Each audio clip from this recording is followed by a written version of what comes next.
For centuries, the most dangerous ideas in philosophy weren't just debated, they were silenced. Not because they lacked truth, but because they had too much of it.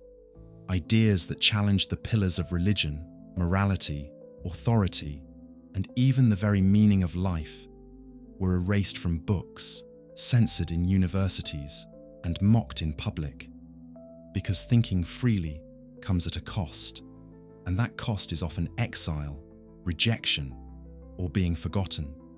Society loves order, comfort, and predictability, but philosophy, real philosophy, makes people uncomfortable. It rips off masks. It shatters certainties. It questions everything we take for granted. That's why so many great thinkers were ignored during their lifetimes. They heard more doors slam than applause. And even today, many of their ideas are still treated as taboo. This video isn't about pretty quotes. It's not about feel-good self-help lessons. It's about raw truths, deep, disturbing, and often dark thoughts. Ideas society tried to bury because it didn't know how to deal with them. You're about to hear 100 forbidden philosophical ideas, not because they're absurd, but because they're uncomfortably real. And after this, you might never see the world the same way again. How many times have you seen someone act morally, not out of real compassion, but from resentment dressed up as virtue? Friedrich Nietzsche saw this as one of the biggest corruptions of modern morality. On the genealogy of morality, he argues that much of what we call kindness, altruism, or justice actually grows from resentment. According to him, there are two kinds of morality: the morality of the strong and the morality of the weak. The strong create values from a place of vitality and freedom. The weak, on the other hand, react. Their morality is born from frustration, helplessness, and repressed hatred. Unable to shape the world directly, the weak condemn whatever they cannot be or achieve.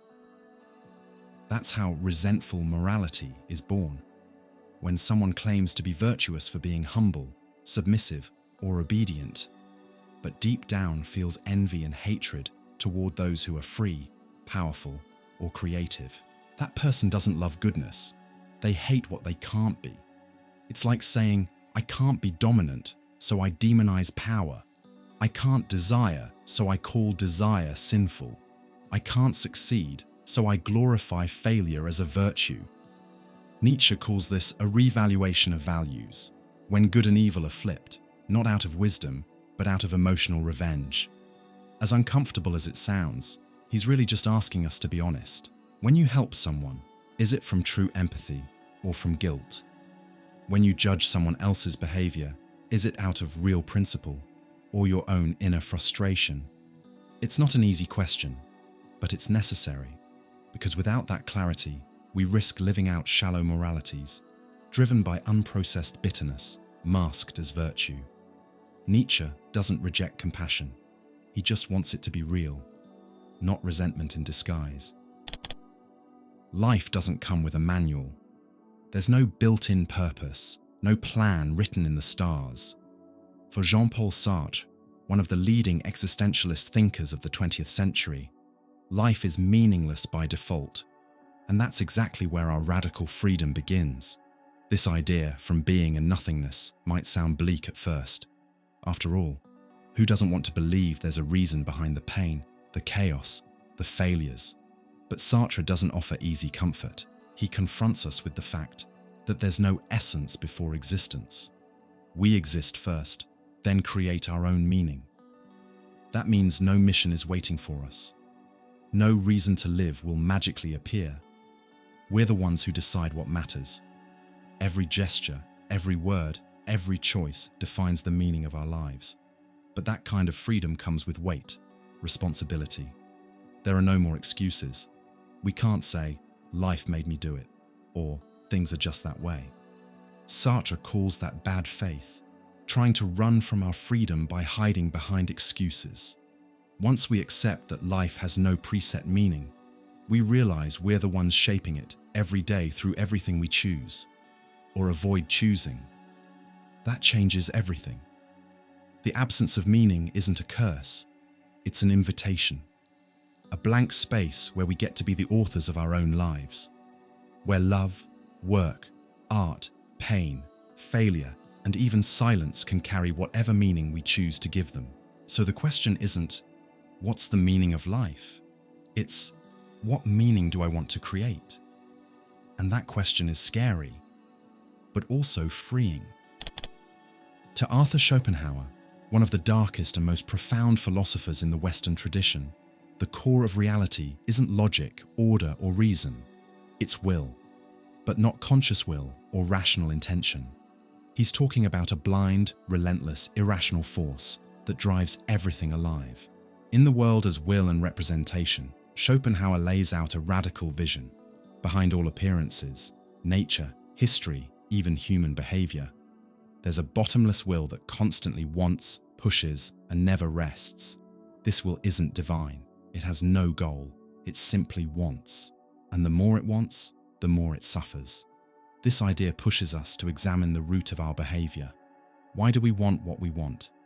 For Schopenhauer, desire is a kind of trap. As soon as we achieve something, we want something else. We live in a loop between craving and boredom. When we don't have what we want, we suffer. When we do, we get bored. So we're always being pulled by this force, but we rarely realize it. The disturbing part is, this will isn't just human, it's in everything. In animal instincts, in plants growing, in the relentless cycle of nature. It's the blind engine of existence, and we're just its temporary tools. But Schopenhauer doesn't stop there. He also looks for ways to ease this suffering. He offers two paths: aesthetic contemplation through art or music, which momentarily lift us out of the will, and the renunciation of desire, inspired by Buddhism, as a way to find inner peace. It's a tough view, but it's clear-eyed. It forces us to ask, are we leading our lives or being dragged through them? With Schopenhauer, we see that real freedom isn't doing whatever we want. It's no longer being a slave to what we want. Most people think of freedom as something desirable, glorious, a privilege. But for Jean-Paul Sartre, that's just a comforting illusion. In Existentialism is a Humanism, he hits us with a hard truth. To be truly free is to carry a heavy burden, a weight not everyone is willing to bear. Sartre says that human beings are condemned to be free. That means we don't have a fixed essence, a set destiny, or a natural role. We're born free, thrown into a world with no manual, and from that moment on, we're entirely responsible for everything we do and for what we choose not to do. It might sound liberating, but it brings deep anxiety, because if there's no God to tell us what's right, no built-in essence to guide us, then everything we are depends solely on our choices. We can't blame others, culture, fate, or our circumstances. The responsibility is ours, completely, unavoidably, and personally. That's the burden of freedom. It doesn't come with a map. It offers no guarantees. It doesn't protect us from mistakes. It demands courage, awareness, and constant honesty.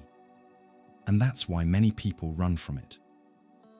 They choose to live in what Sartre calls bad faith, lying to themselves, pretending they have no choice, saying, that's just the way things are, or I'm just following orders. But running from freedom also means running from authenticity. Sartre invites us to take the risk of living fully, to accept that being free isn't doing whatever you want without consequences. It's knowing that every choice defines who you are in the world. So being free isn't a relief, it's a calling. A calling that's scary, because it leaves you exposed to the abyss. But it's in that abyss where real existence begins. Among all the quotes that shaped philosophy, few are as powerful and as ignored as Socrates' famous line, "Know thyself." At first, it sounds simple, even cliché, but the more we reflect on it, the more we realize it's bottomless. Socrates didn't say, "Be who you are." He didn't claim that self-knowledge is easy or natural. On the contrary, He believed most people live with illusions about who they really are. And those illusions are often fueled by pride, habits, social masks, and a fast-paced life. We think we know ourselves because we know our name, our memories, our preferences. But what Socrates was after was more radical. Seeing our inner contradictions, hidden desires, and inherited beliefs that we've never questioned. He did this in public squares, challenging people until they realized they didn't actually know what they thought they knew. That Socratic method isn't comfortable. It tears down certainties. It breaks down the roles we play, because real self-knowledge doesn't confirm what we already believe. It tests everything. And here's the core truth. You know yourself way less than you think. Maybe your strongest opinions came from your parents, school, or the media. Maybe your most personal choices were shaped by fear, trauma, or social pressure. How many decisions have you made with full awareness? Knowing this isn't a reason for shame. It's the beginning of freedom. When we admit there's a whole unknown territory inside us, we can explore it with more humility, more curiosity, and less arrogance. Socrates was sentenced to death for being annoying, but he didn't want to destroy anyone. He wanted everyone to wake up to themselves. And that awakening starts with one haunting question. Who am I, really? We usually talk about freedom like it's light and magical, but for Jean-Paul Sartre, freedom is an inescapable burden. We're not free because we want to be. We're free because we can't escape it. And that means we're responsible even for the things we pretend not to notice. In Sartre's existentialism, not choosing is still a choice. Every time you delay a decision, every time you stay silent in the face of injustice, every time you say, I don't know what to do, you're already doing something. You're choosing not to act. And that inaction, no matter how passive it feels, has real consequences in the world and in who you become. This idea is uncomfortable because it strips away excuses. There are no higher forces pulling the strings, no divine script, no unavoidable fate. It's us, through our choices, shaping who we are and the world we live in. Sartre goes even further. We are condemned to be free. That means we can't escape the responsibility that comes with every choice, even if we try. And when we do try to escape, saying circumstances didn't allow it, or there was no other way, we're falling into bad faith, the self-deception that hides our freedom behind fake limits, just to avoid the anxiety it brings. But this condemnation isn't a punishment. It's a call to live authentically. If we're responsible even for the choices we avoid, then we have the power to shape our lives. Sartre's radical freedom is a tough truth, but a liberating one. It forces us to look in the mirror and say, I'm the author of all of this, even of what I didn't dare to live. And maybe, from that awareness, we can finally start living with more truth, more courage, and fewer excuses. Most people see anxiety as a sign of imbalance, something to be fought or avoided.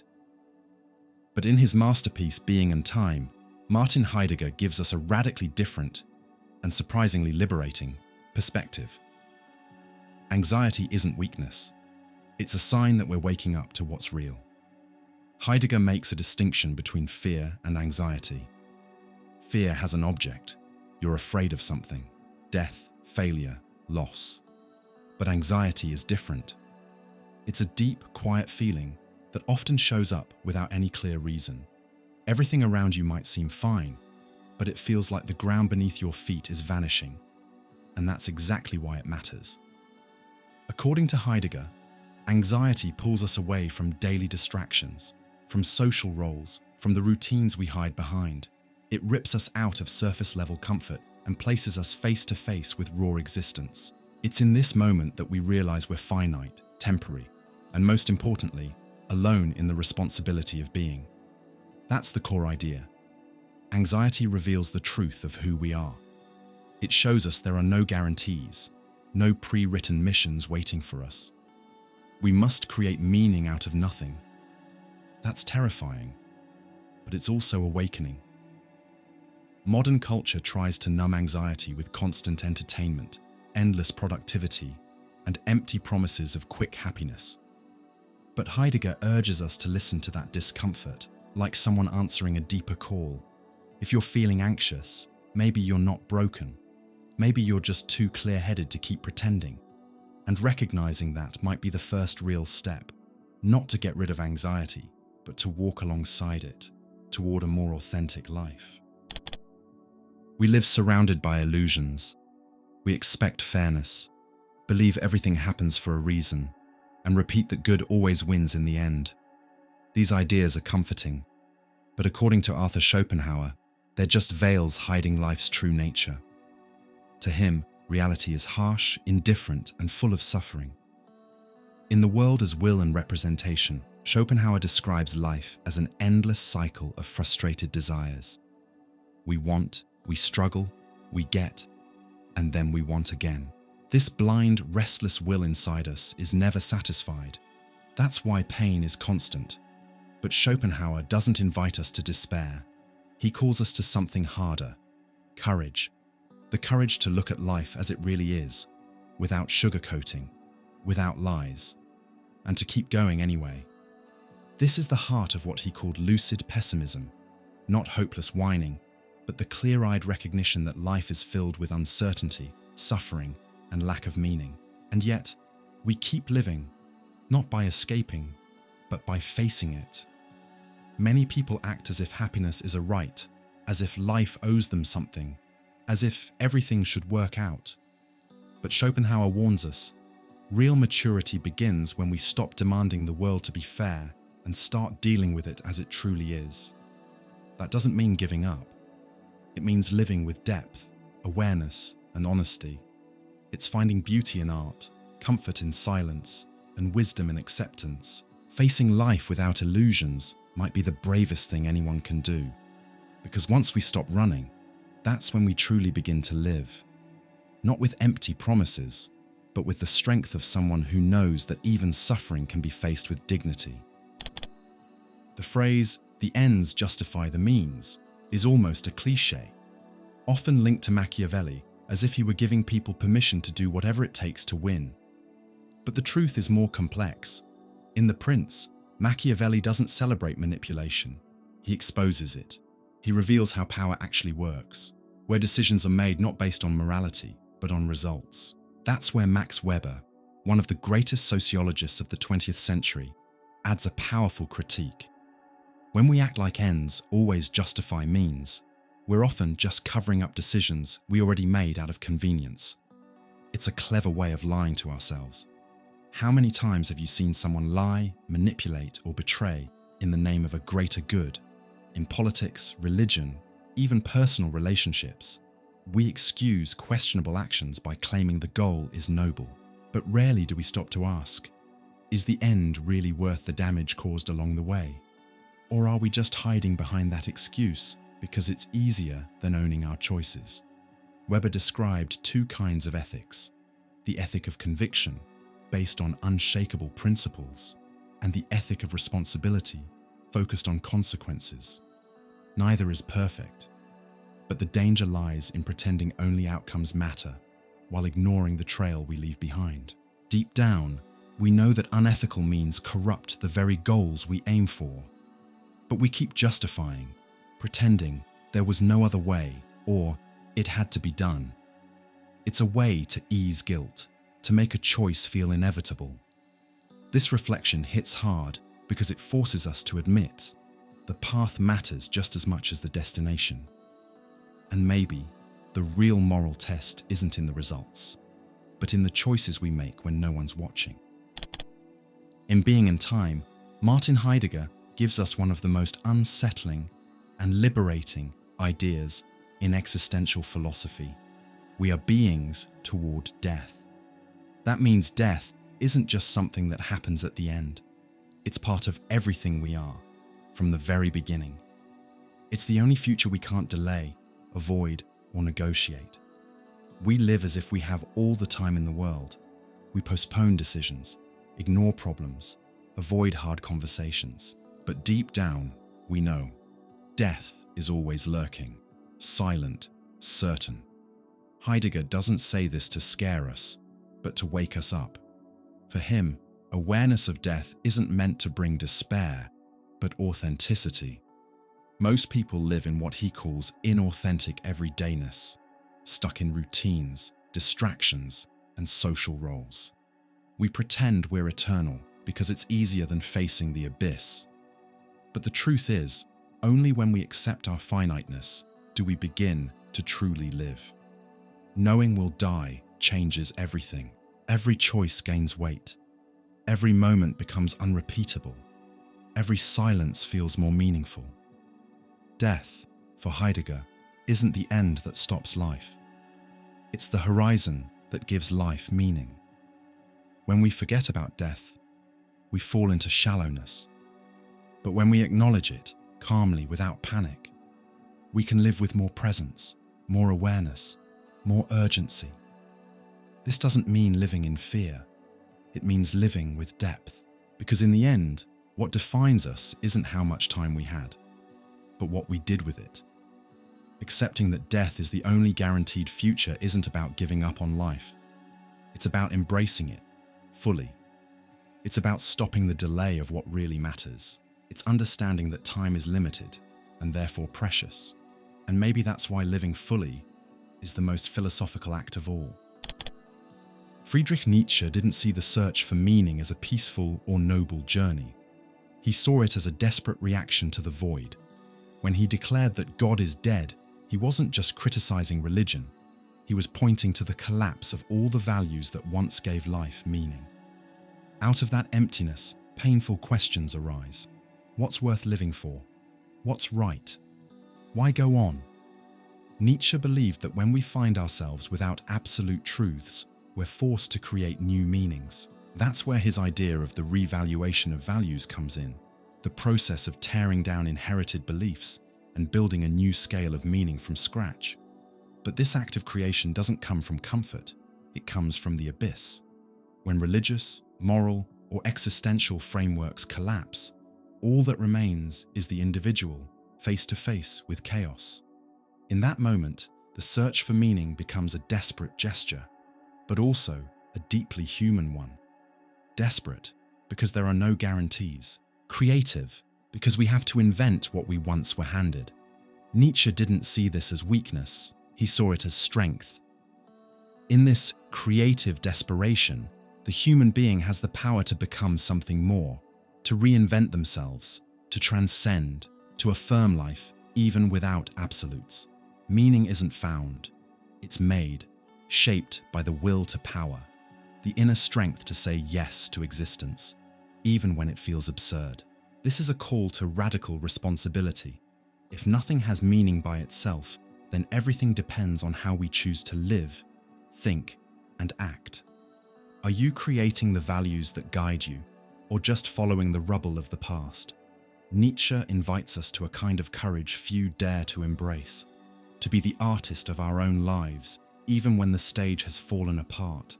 Because in the end, it's in the emptiness that true creators are born. Albert Camus wasn't looking for comfort, he was searching for clarity. In the myth of Sisyphus, he offers one of the most powerful reflections on the human condition. Life is absurd, and recognizing that is the first step toward living truthfully. But what is the absurd? For Camus, it comes from the clash between two things that will never match: our deep need for meaning and order, and the silent, indifferent universe. We ask, why? And the world gives us no answer, no purpose, no final explanation, no guaranteed promise. That collision creates the absurd, the awareness that we seek meaning in a universe that doesn't owe us one. That realization can lead to despair. Camus doesn't deny that. He begins his essay by saying that the only real philosophical question is suicide. If life has no meaning, why keep living? But instead of turning away from existence, Camus offers something radical. Embrace the absurd. Accept with courage that the world has no built-in meaning, and still live, still create, still love, still resist. This is where he brings in the myth of Sisyphus, the man condemned by the gods to push a boulder up a mountain forever, only to see it roll back down. A meaningless punishment. But Camus invites us to imagine Sisyphus happy, because by becoming fully aware of his fate and choosing to keep pushing anyway, Sisyphus becomes free. He turns the absurd into defiance. So the absurd isn't an obstacle to life, it's the raw truth of it. Pretending everything has a pre-written purpose would be denial. Camus offers the opposite, clarity without surrender. A life without guarantees, but full of presence. We don't need absolute answers to live fully. We just need the courage to face the void and keep walking, with dignity, with defiance, with freedom. Who are you? It sounds like a simple question, but for David Hume, one of the key figures in modern philosophy, the answer isn't as solid as it seems. In his Treatise of Human Nature, Hume breaks apart the idea of a fixed, stable, continuous self. He argues that when we honestly look inward, we don't find a permanent core called me. What we find are thoughts, emotions, perceptions, and memories constantly flowing, like scenes in a movie. There is no observer separate from the experience. There's only the stream itself. Hume compares the mind to a theatre where different perceptions appear, overlap, and fade away. But none of them is the self. The idea of a unified I is just something we invent to make sense of our lives. This is a radical view because it goes against the common belief that we each have an unchanging inner identity. For Hume, what we call the self is just an illusion of continuity, created by memory and the constant linking of our experiences. But that doesn't mean we're empty or fake. It means we're a process, not a thing. Memory connects the fragments. Time stitches together the moments. And it's in that weaving that the feeling of identity is born. That idea can be scary. After all, we like to believe we're someone, but it can also be freeing. If the self is built, then it can be rebuilt. We're not trapped in a fixed essence. We can reinvent, reinterpret, rewrite. Hume invites us to stop searching for a true self buried deep inside, and instead to see that we are what we do, what we think, what we feel, right now, in this moment. The self isn't a fixed point. It's motion, it's flow, it's change itself. The idea of personal identity seems obvious. You wake up today and you're basically the same person you were yesterday. But British philosopher Derek Parfit, author of Reasons and Persons, challenges that assumption with a deep and unsettling question. What actually proves we stay the same over time? Parfit argues that there's no unchanging soul or fixed self that persists through time. What we call personal identity is really just psychological continuity, a chain of memories, desires, thoughts, and experiences that connect, but aren't perfectly consistent. Think of a tape being recorded over, bit by bit. It's still the same tape, but it's not exactly what it was. That's how we are. With every new memory, every forgotten moment, every trauma or transformation, our sense of who we are shifts, sometimes subtly, sometimes drastically. And if our memories were erased or deeply altered, would we still be us? Parfit invites us to see identity as something flexible and fragile, not a permanent core. That idea challenges traditional views on responsibility, morality, and emotional continuity. If the self changes so much, to what extent can I be held accountable for choices made by the person I was 10 years ago, or even last year? But this isn't just unsettling, it can be liberating. If nothing guarantees I'm the exact same as yesterday, then I have room to become someone new. I'm not stuck in a frozen identity. I can grow, change, evolve. Parfit offers a quiet invitation to humility. We don't know ourselves as well as we think, and we're not as solid as we seem. We're an unfinished story, a narrative in constant rewrite.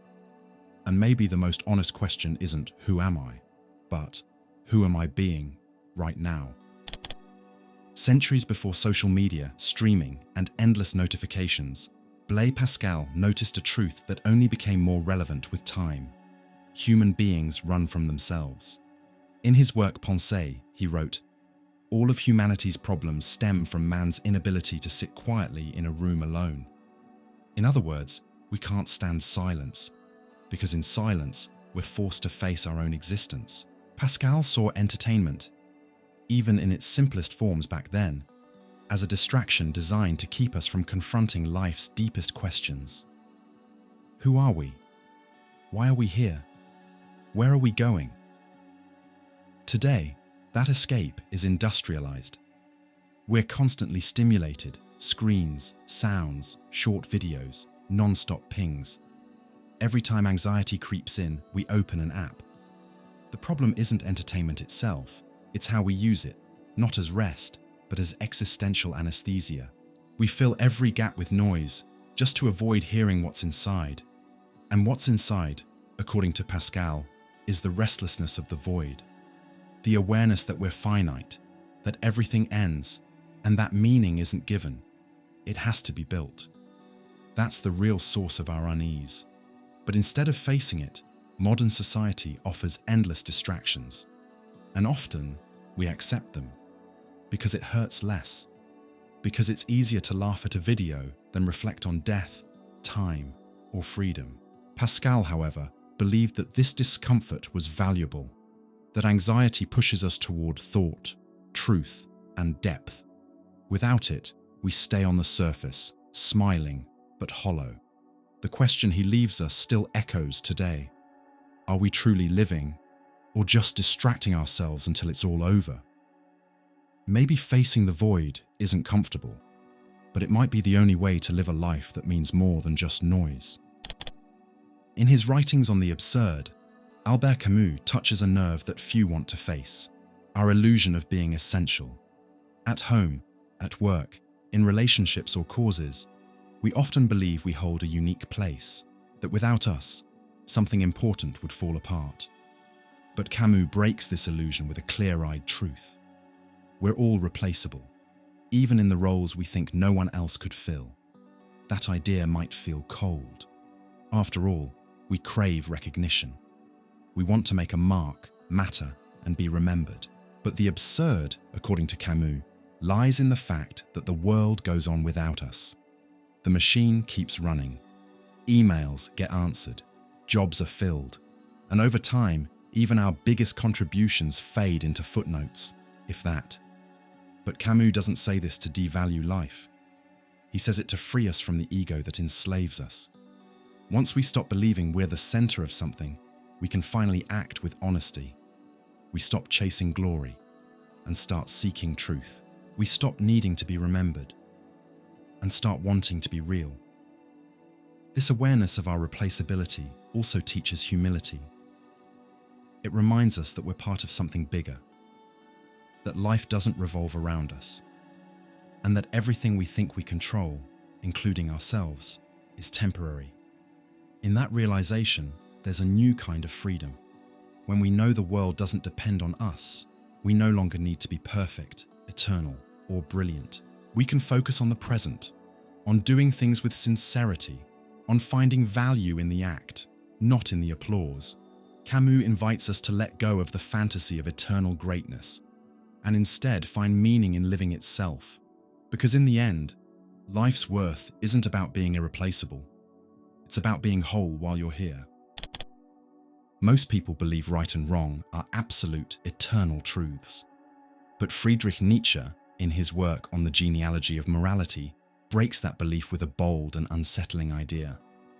Morality isn't given by nature or God, it's built.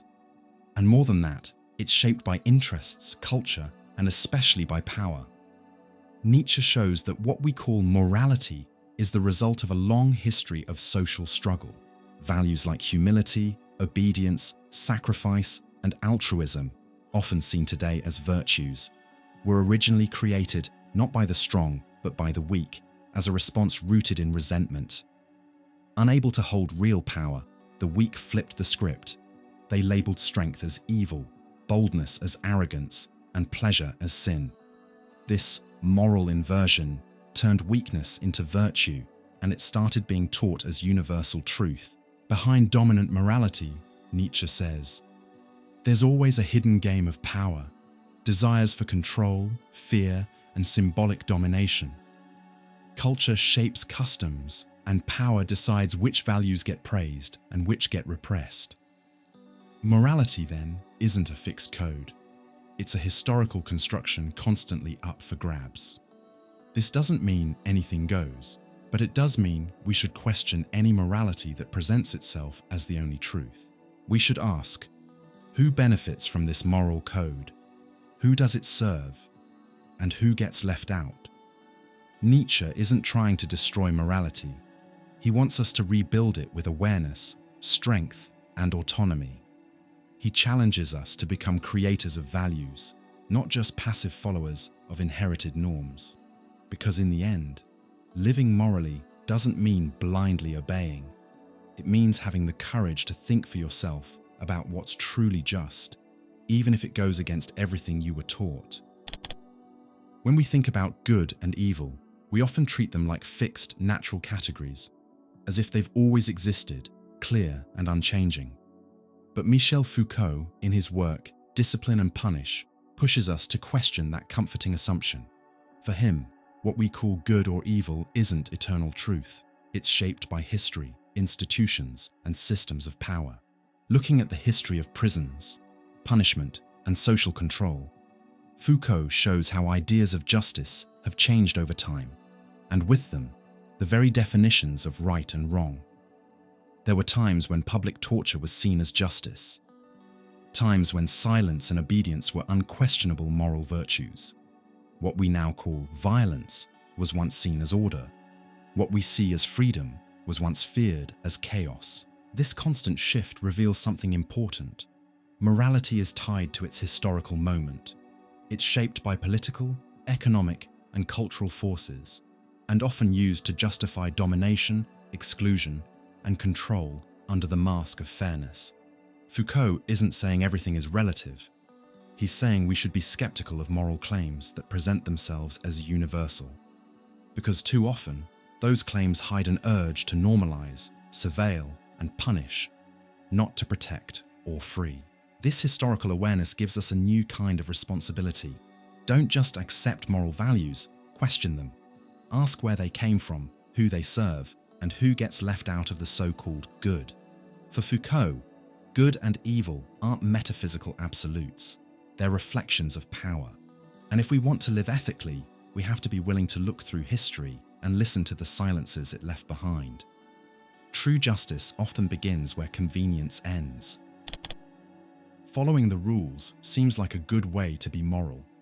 After all, people who obey laws and norms are usually seen as good citizens. But for Immanuel Kant, blind obedience isn't enough to make an action truly moral. In his groundwork of the metaphysics of morals, he draws a crucial line. Doing your duty isn't the same as just following the rules. For Kant, morality begins with intention.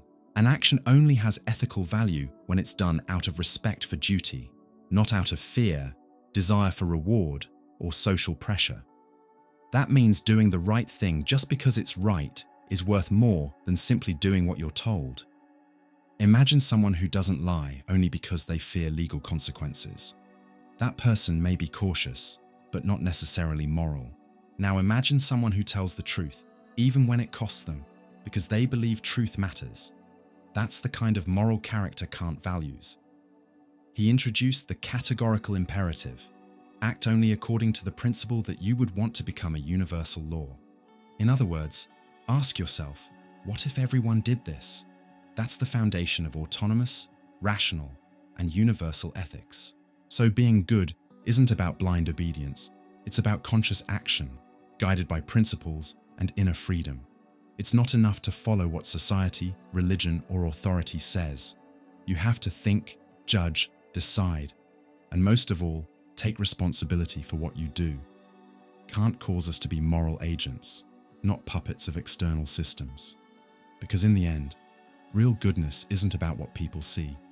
It's about the invisible reason behind your actions. And that reason should come from your own thinking and the courage to act on it.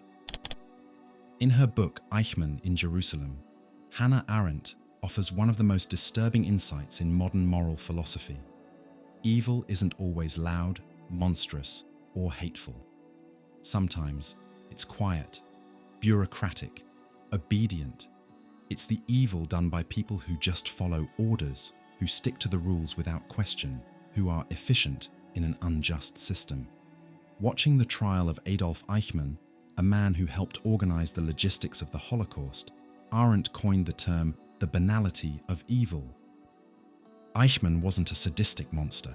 He was an ordinary man, technically skilled, who claimed he was just doing his job. He followed all the rules of the Nazi regime. And that's what made him so terrifying. For Arendt, the true moral failure is giving up thinking. When we assume laws or authority are enough to justify our actions, we lose the most essential part of ethics, judgment. And it's in that empty space, where no one asks, is this right, that evil grows, quietly, without guilt, without reflection. Following the law might keep society organized, but not every law is just. Slavery was legal. The persecution of minorities was legal.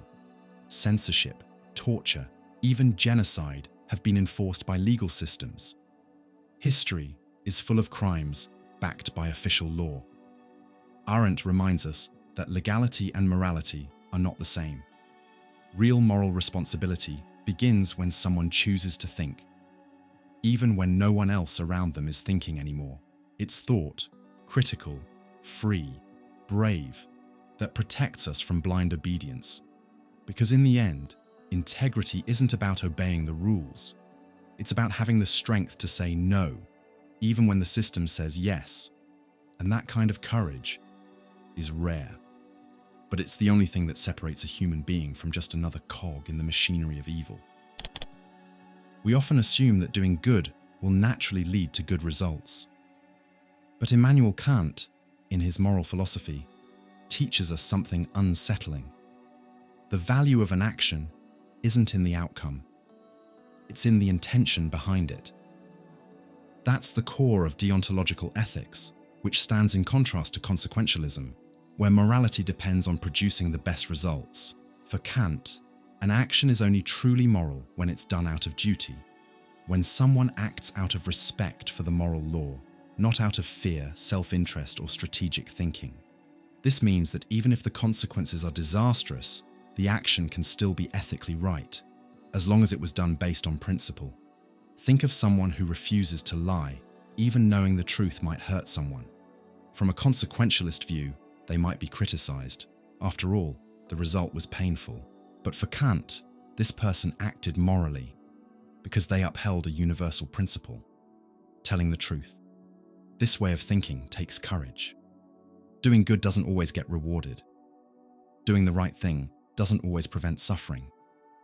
But for Kant, to live ethically is to stay faithful to duty, even when the world doesn't pay you back. We're not in control of future outcomes. We're responsible for the choices we make right now. So Kant invites us to look beyond results and ask, am I doing this because it's right or because I expect something in return? To him, doing good is about dignity, not success. And that kind of moral commitment is what he saw as true greatness. Helping others, giving, supporting, comforting, is usually seen as a sign of pure kindness. But French moralist François de la Rochefoucauld, in his famous Maximes, offers a harsh but honest insight. Not all altruism is as noble as it seems. Sometimes it's just vanity in disguise. He argued that even our most generous actions can be driven by a hidden need for praise, recognition, or moral superiority. We don't just help others because they need us. We often help because we want to feel important, needed, or good about ourselves. And that inner desire, even if unconscious, already makes our altruism more complicated. La Rochefoucauld isn't saying all acts of kindness are fake. He's asking us to be more honest about our motives. Are we doing good because we truly care about the other person, or because it boosts the image we have of ourselves? Is our help truly unconditional? Or are we secretly hoping for some emotional or social reward? This question cuts deep because it challenges the illusion of being purely virtuous. It shows that even when we act kindly, our reasons might be messier than we admit. And that calls for a new kind of ethics, not just one based on actions, but on intentions. Realizing this isn't a reason to stop being generous.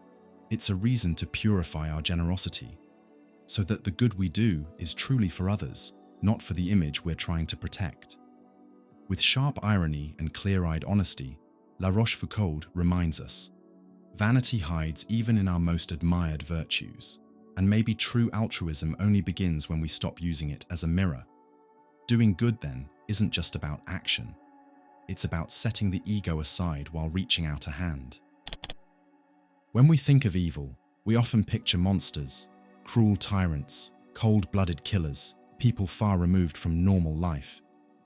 But Hannah Arendt, while observing the trial of Adolf Eichmann, one of the logistics officers behind the Holocaust, reached a conclusion that shook modern moral philosophy.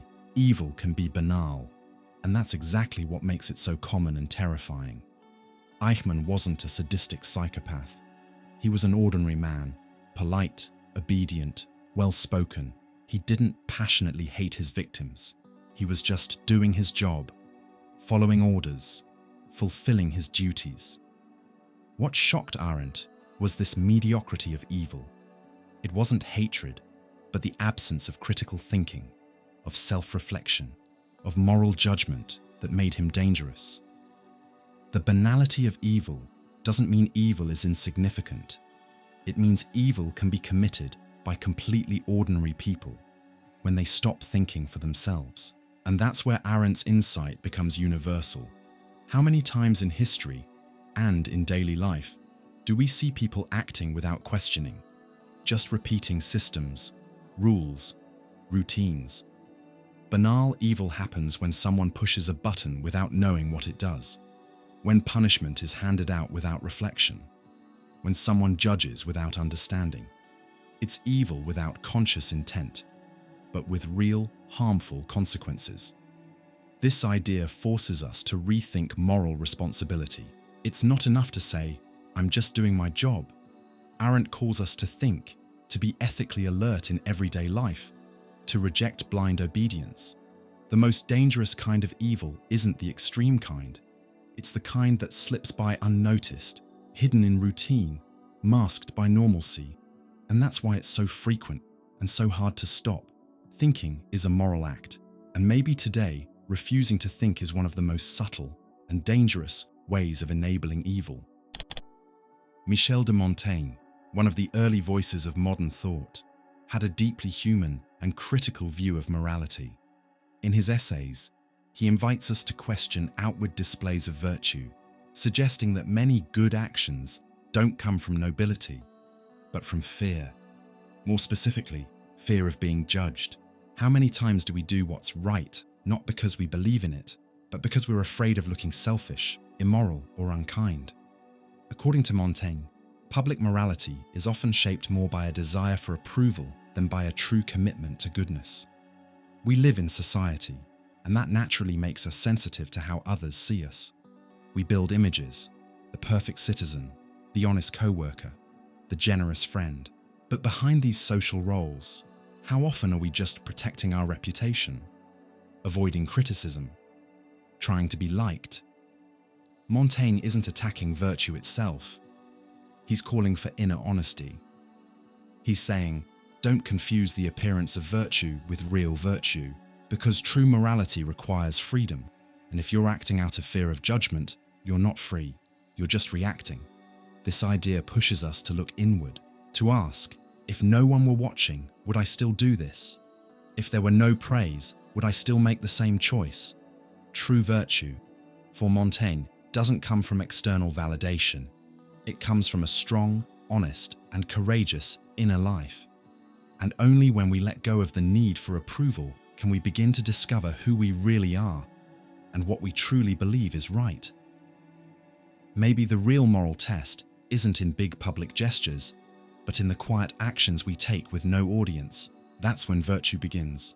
Not the kind that impresses, but the kind that stays, even in the dark. When we talk about truth, We usually picture something neutral, objective, universal, like a clear reflection of reality. But Michel Foucault, in The Order of Discourse, breaks this illusion with a bold idea. What we call truth is deeply connected to power. For Foucault, truth isn't discovered in some pure neutral space. It's built inside systems of discourse, specific ways of speaking, thinking, and understanding the world. And whoever controls those systems also controls what can be said, who can say it, and how it's heard. That means truth doesn't flow freely. It's produced, approved, and enforced. Institutions like science, education, media, and even religion don't just share truths.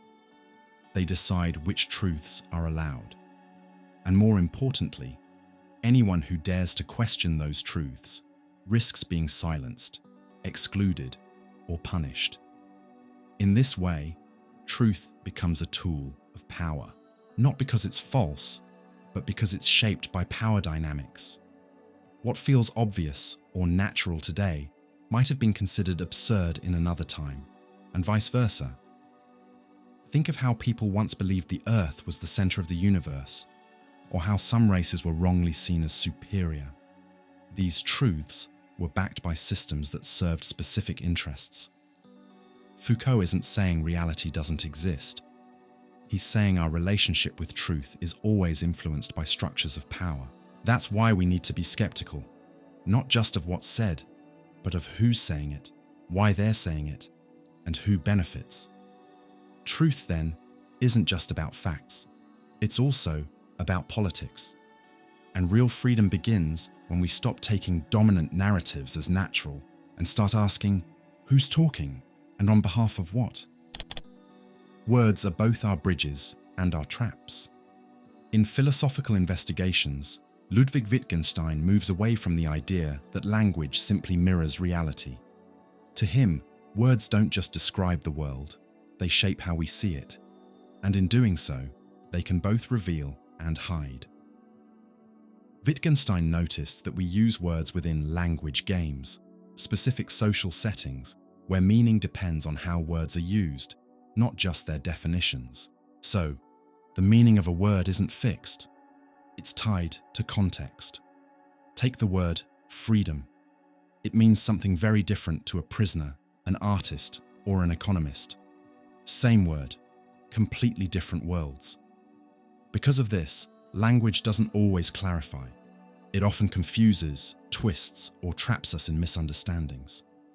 We think we're talking about the same thing, but meanings slip, shift, and contradict. How many times have we tried to express something deep, only to find that words fall short, or argued endlessly over vague terms that no one ever clearly defined?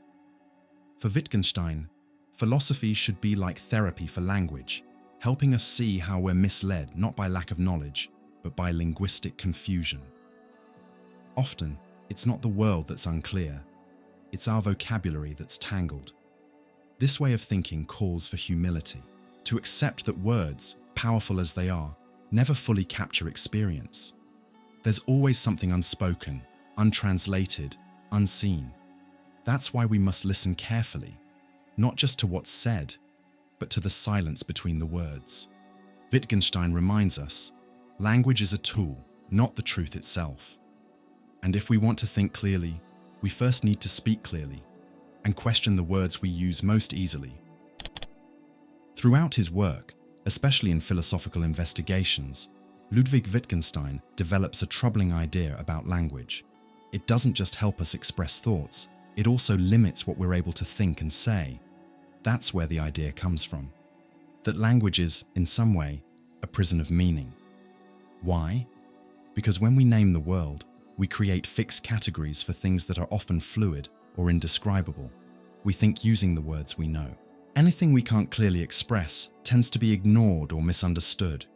In that sense, language traps our thoughts within its own boundaries.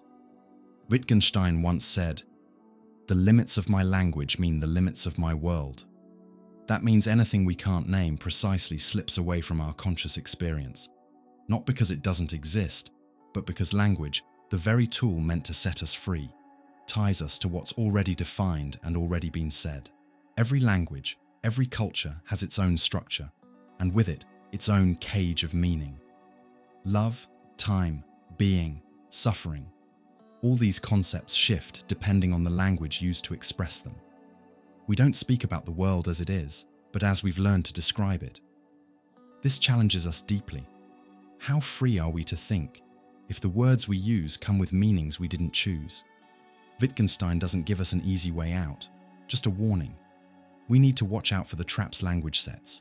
We should philosophize not just to find new ideas, but to untangle the knots words create in our minds. Because sometimes, thinking freely starts with realizing we're not locked behind walls, but behind vocabulary.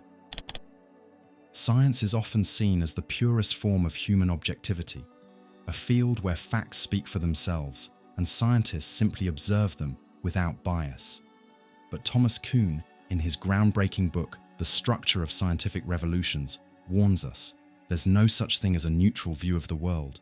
Kuhn showed that scientific progress isn't smooth or objective. It's shaped by paradigms, conceptual frameworks that guide how scientists interpret reality. These paradigms don't just provide tools, they define what counts as a valid question, what's worth measuring, which methods are acceptable, and even what gets called truth. This means that every scientific lens is first and foremost an interpretive lens. Data doesn't speak for itself, it's always read through the lens of existing models. And when those models collapse, a scientific revolution happens, a shift that changes how we see everything. What's striking about Kuhn's idea is that it goes beyond science.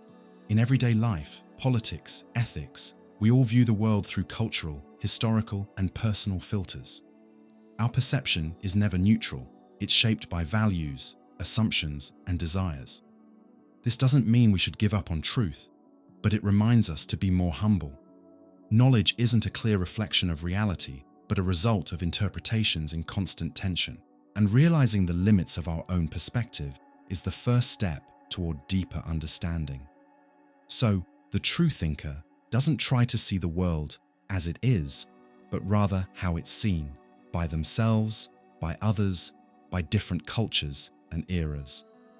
There is no neutral gaze. There's only the ongoing effort to see with more awareness. For centuries, reason has been praised as the engine of progress, freedom, and civilization. But Theodor Adorno and Max Horkheimer, in Dialectic of Enlightenment, offer a sharp and unsettling critique.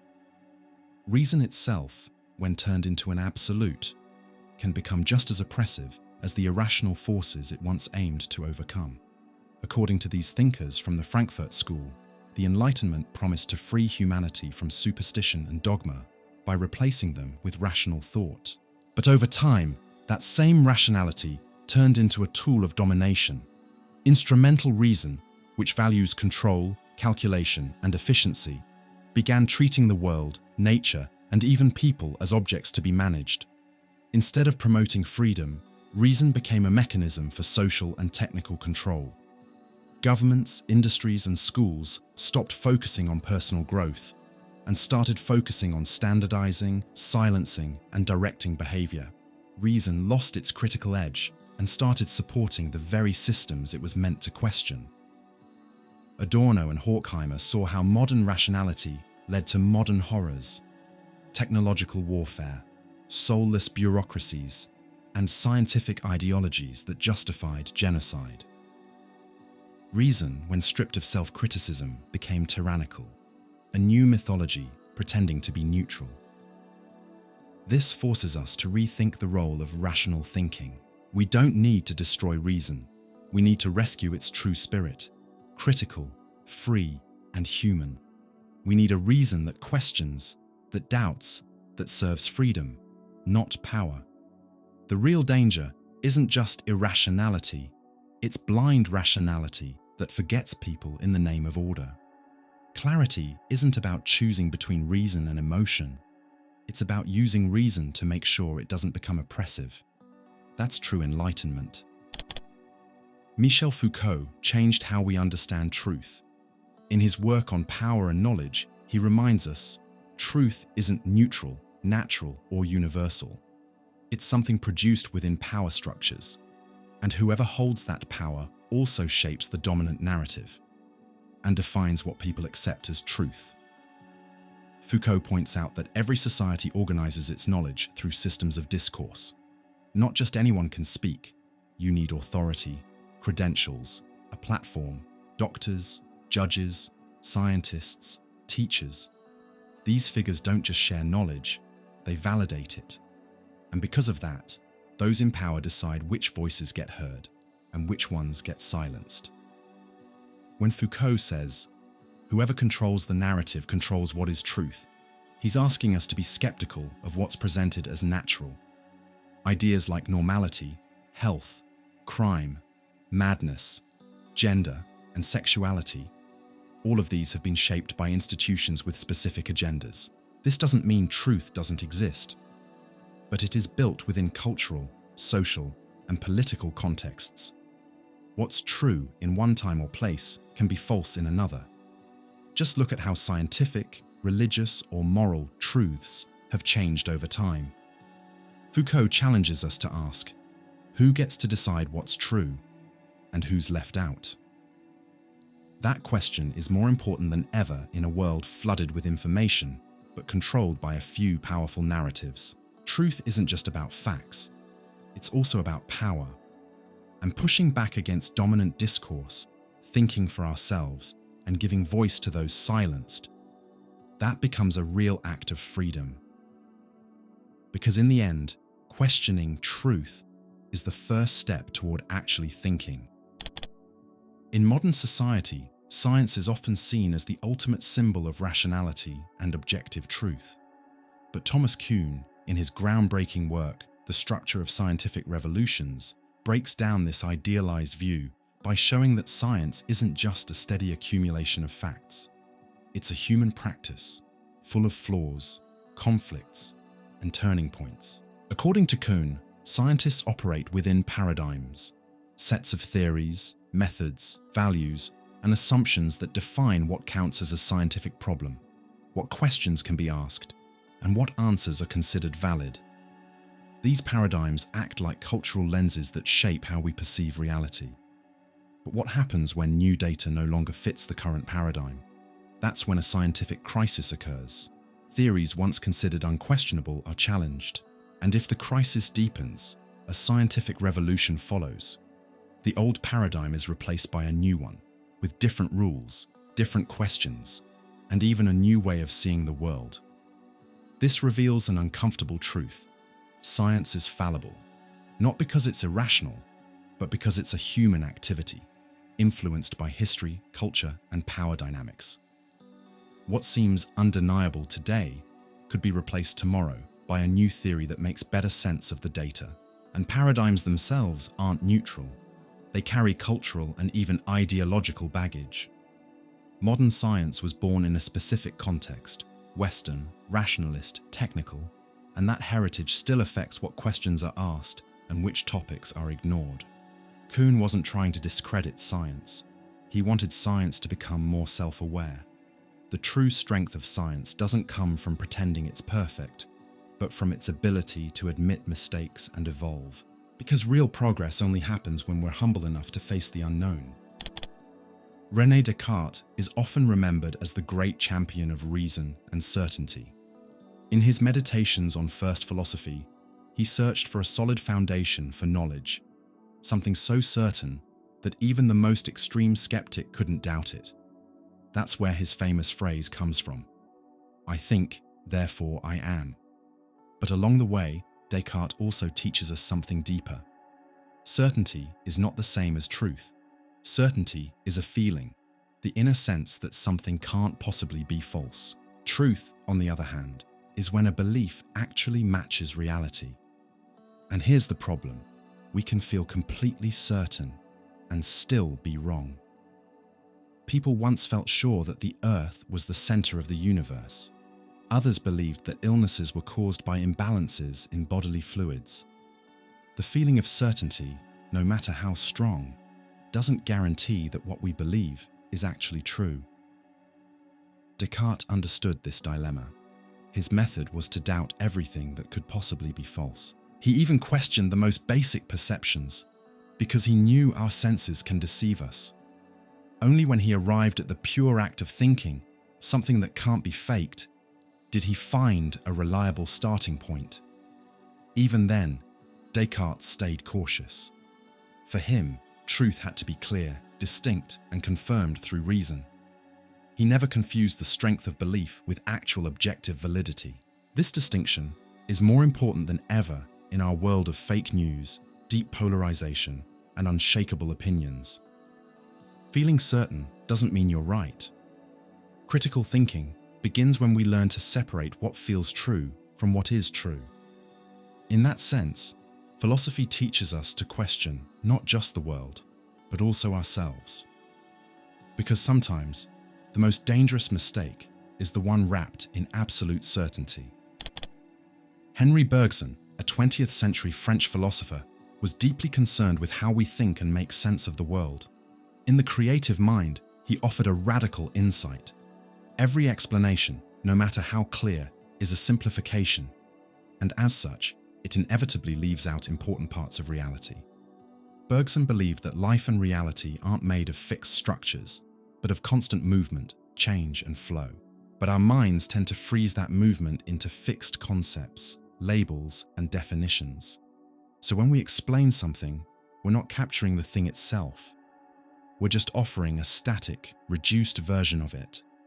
Think of trying to explain love with a formula, or reducing our experience of time to what's shown on a clock. These tools may be useful, but they don't capture the full depth of what we feel. According to Bergson, when we turn lived experience into words, we lose a vital part of it. This idea has major philosophical and personal consequences. Conceptual thinking, while necessary, can't give us full access to reality. It helps us act, communicate, and organize, but it can't fully grasp what's fluid, personal, and alive. That's why Bergson proposed a different kind of knowing, intuition, a way of connecting directly to the real duration of things, of feeling from within what the intellect only slices up from the outside. Intuition doesn't replace rational thought. It complements it, bringing back the movement that concepts tend to lock in place. This idea teaches us humility. Explanations are useful, but never complete.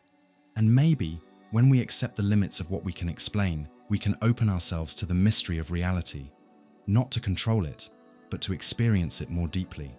Because, as Bergson reminds us, reality can't be fully explained, it has to be lived. In a world increasingly obsessed with certainty and proof, William James, one of the founders of pragmatism, offered a surprising idea. Sometimes, choosing to stay in ignorance or making decisions without solid evidence can actually be rational. That's the core of his essay, The Will to Believe, where he argues that faith in certain situations isn't just allowed, it's necessary. James believed that not all of life's most important choices can wait for conclusive proof. When we're dealing with big existential questions, like believing in God, trusting someone, or committing to a life path, we face what he called live, forced, and momentous options. In those moments, suspending judgment can mean missing out on something that only becomes real if we first choose to believe. Take religious faith, for example. James said that waiting for absolute proof of God before believing misses the point, because the experience of faith itself only happens if you're willing to live it. So even without certainty, that leap can still be rational. But his idea goes far beyond religion. It applies to relationships, careers, and life-changing decisions. Sometimes it's rational to act based on trust, hope, or intuition, because the decision has to come before the evidence, or else it may never come at all. This isn't a defense of irrationality. It's a recognition that reason has limits. And within those limits, ignorance can be a valid way to face the unknown, as long as it's conscious and responsible. James invites us to face uncertainty with courage, to realize that not all knowledge comes from analysis. Some truths only show up when we commit, act, and take the risk. because sometimes believing isn't about closing your eyes to reason, but opening them to the risks of real life. Few Western philosophers explored human suffering as deeply as Arthur Schopenhauer. Influenced by Eastern thought, especially Buddhism, he came to a radical conclusion. The root of suffering is desire, and true happiness, or at least peace, only comes when we stop wanting. To Schopenhauer, the world is driven by a blind and relentless force he called the will, an irrational impulse that shows up in all living beings as constant craving. We want to live, achieve, love, own, win. But the more we want, the more we suffer. When we don't get what we want, we feel pain. When we do get it, we often feel disappointed, or we immediately start wanting something else. Life becomes an endless cycle of dissatisfaction. This view echoes the first noble truth of Buddhism. Life is dukkha, suffering, frustration, and the cause of it is tanha, desire. The way out is letting go, detachment, the end of craving. Schopenhauer wasn't a religious ascetic, but he believed that art, beauty, and compassion could offer temporary relief from the grip of the will. For example, when we lose ourselves in a piece of music or a painting, we escape the cycle of desire for a moment. We're just observing, without wanting to change or possess anything. His message is harsh but freeing. Don't expect the world to satisfy your desires. It wasn't made for that. Peace doesn't come from getting everything you want, but from wanting less and less. And maybe, when the will quiets down, we can finally experience not a passing thrill, but a deep, steady calm. The kind of inner silence that appears when desire fades away. Because in the end, Schopenhauer teaches, the less you want, the less you suffer. And if you want nothing, you might just find true freedom. Sigmund Freud forever changed how we think about the mind when he boldly stated, most of what we are, we're not even aware of. In the interpretation of dreams, he introduced the idea of the unconscious, the idea that our mental life isn't limited to what we consciously think, choose, or control. To Freud, consciousness is just the tip of the iceberg.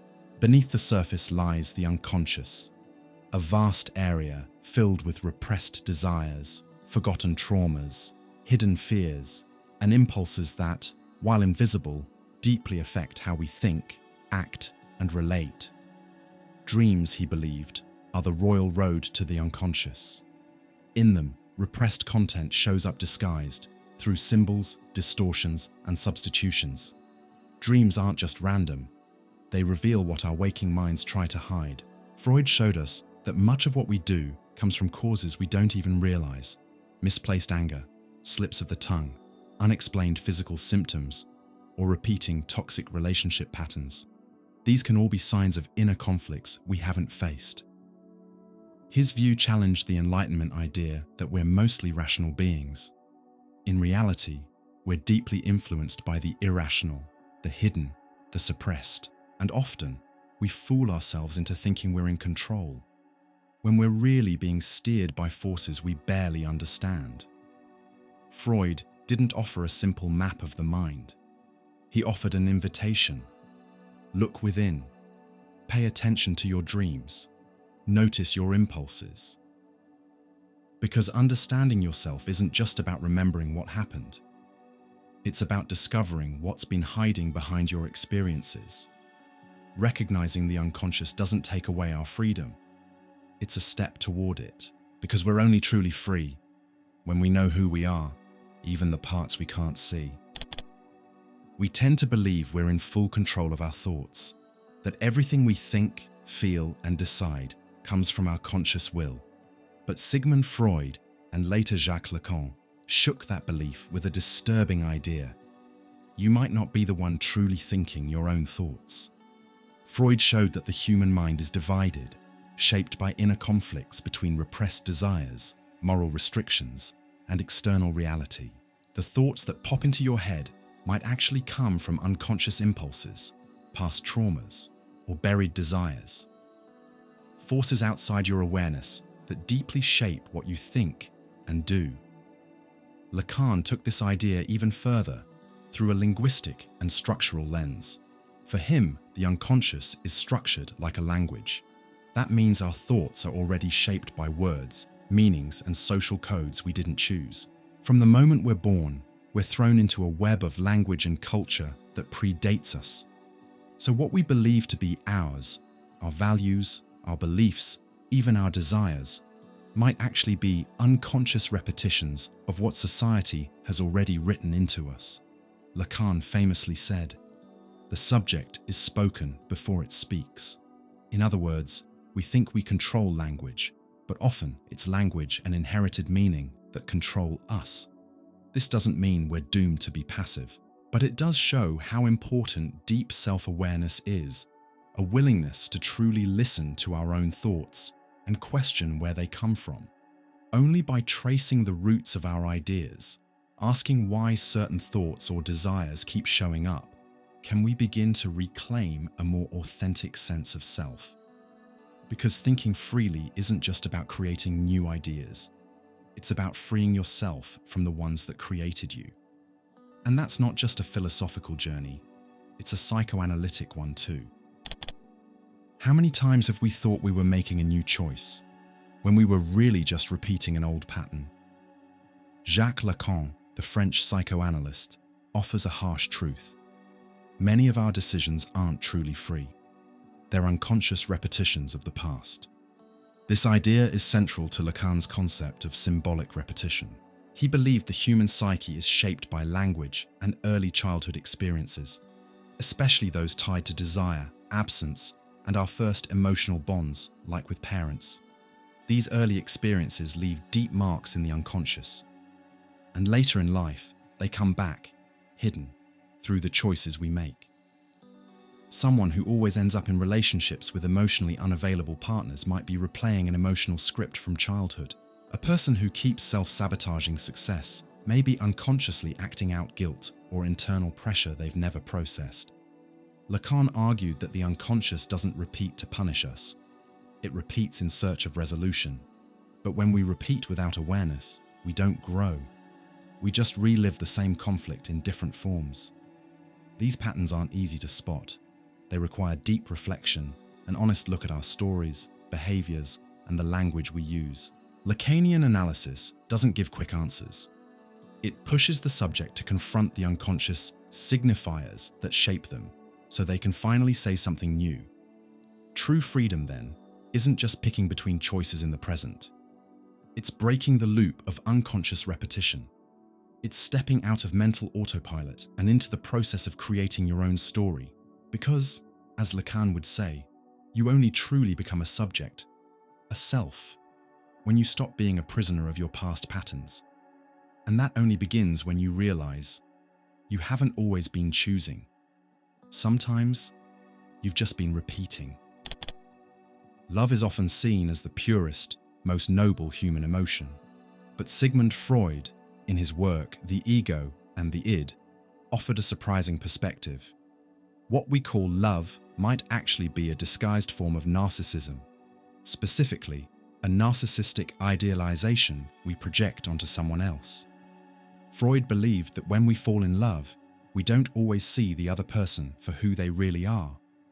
Instead, we see who we want them to be. We project onto them the traits we admire, the values we crave, or even the parts of ourselves we've lost. Rather than recognizing the other as a separate, real person, we turn them into a mirror reflecting our ideal self. This kind of love, what Freud called narcissistic love, doesn't come from accepting reality, but from an unconscious desire to heal or complete our own wounded ego. We love not for the other's presence, but for the fantasy they represent. It's as if we're saying, if they love me, then I must be lovable. If they desire me, then I must be worth something. In this dynamic, the other person stops being a subject and becomes an object used to boost our self-image. And this helps explain why so many relationships collapse when flaws show up. Because the love was never for the real person, only for the ideal.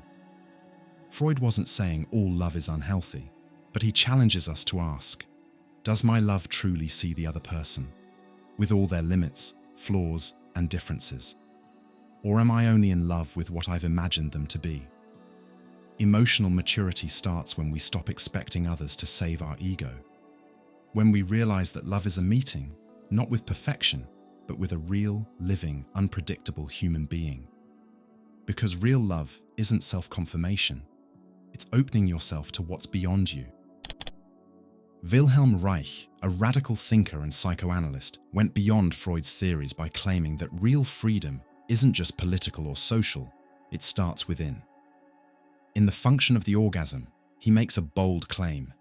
Being free means recognizing and resisting the inner forces that control you. For Reich, the most powerful forms of oppression aren't just out in the world. They live inside us, in our minds, bodies, and repressed impulses. From early on, we're taught to hold back, to control our feelings, to twist our natural expressions to fit social, moral, and family expectations. This creates what Reich called character armor, a set of emotional and physical defenses that protect us from pain, but also disconnect us from ourselves. We lose touch with our spontaneity, our pleasure, and the full energy of the body. Sexual repression, according to Reich, is one of the core tools of this inner control. Orgasm isn't just physical pleasure. For him, it's a natural release of life energy. And if you can't fully experience it, that's a sign. You're not truly free, even in your own body. To resist these forces doesn't mean rejecting the unconscious. It means facing it with awareness. It's about breaking the patterns we were shaped by, challenging the voices that tell us what we should want, feel, or be. It's digging deep until you find the parts of yourself that weren't imposed, the parts that are truly yours. Freedom, for Reich, isn't just about escaping external chains. It's about reclaiming your internal truth, because the deepest prison might be the one under your own skin, and resisting what controls you from within is the most powerful form of liberation. In The Burnout Society, South Korean philosopher Byung-Chul Han delivers a sharp critique of how we live, and especially how we try to deal with pain. To him, modern self-help doesn't heal our suffering, it just hides it behind empty, feel-good slogans. We live in a time where everything has to be optimized. Our work, our bodies, our relationships, even our minds. The promise of self-help is simple. You can do anything as long as you want it badly enough. With phrases like "be your best self," "you're your only limit," or "positive thinking attracts success," we're taught to believe that every failure is our fault, and that suffering is a sign of weakness or wrong thinking. But Han says this is a dangerous illusion, because the pain doesn't go away, it's just swept under the rug. The sadness, the exhaustion, the feeling of not being enough are still there, now with guilt layered on top. After all, if everything depends on you, then struggling must mean you're doing something wrong.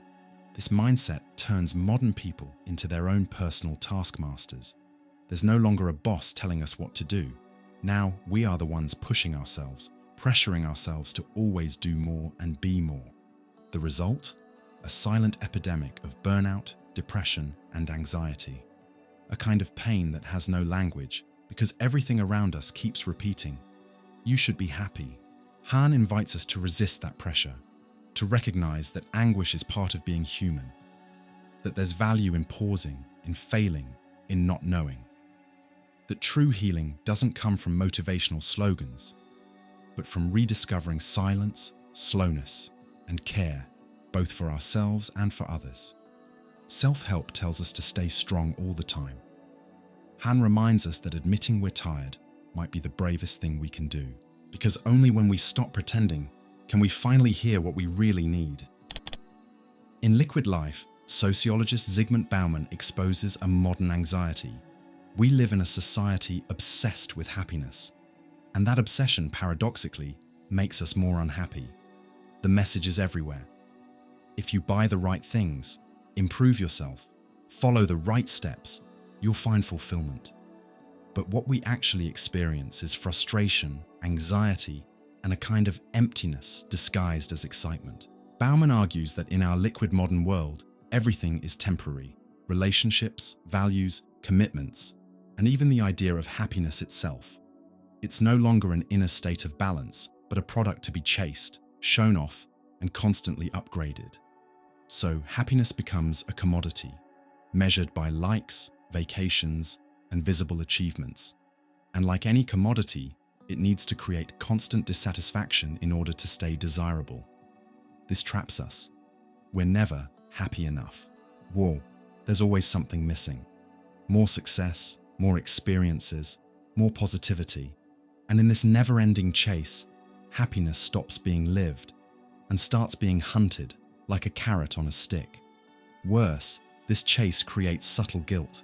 If you're not happy, it's your fault. You didn't think positively enough, try hard enough, or follow the right influences. In other words, unhappiness, once seen as a shared human experience, becomes a personal failure.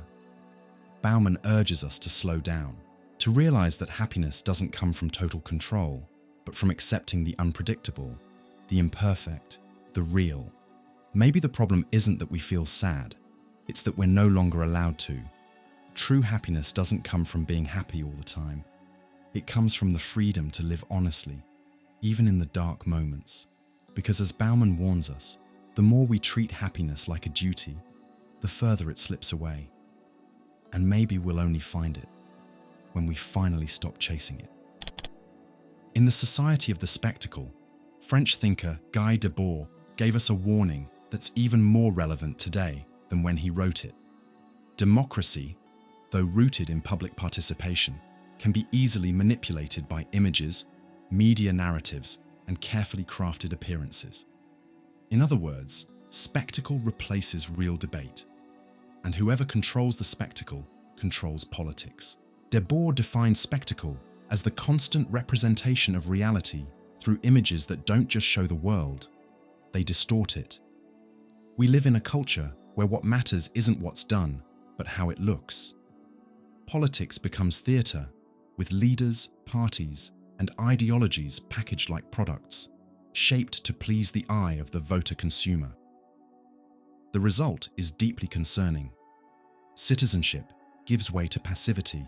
Political decisions happen behind the scenes, while the public watches a carefully staged performance. The spectacle offers the illusion of participation, while hollowing out the substance of real democracy. Elections become marketing campaigns, scandals turn into entertainment, and truth is often sacrificed for convenience and image. For Debord, this society of the spectacle isn't a glitch. It's the dominant structure of modern life under late-stage capitalism. Alienation isn't just about consumer goods anymore. It's about how we consume ideas, ideologies, and even identities. But this isn't a call to give up, it's a wake-up call. Democracy needs critical thinking, real engagement, and people who can look beyond the surface. That means breaking the spell of screens, of sensationalism, and reclaiming space for words, dialogue, and reflection. Because as Debord reminds us, a democracy without critical thought isn't democracy at all. It's just a show where the people clap, but don't decide. And on that stage, whoever controls the images controls the minds.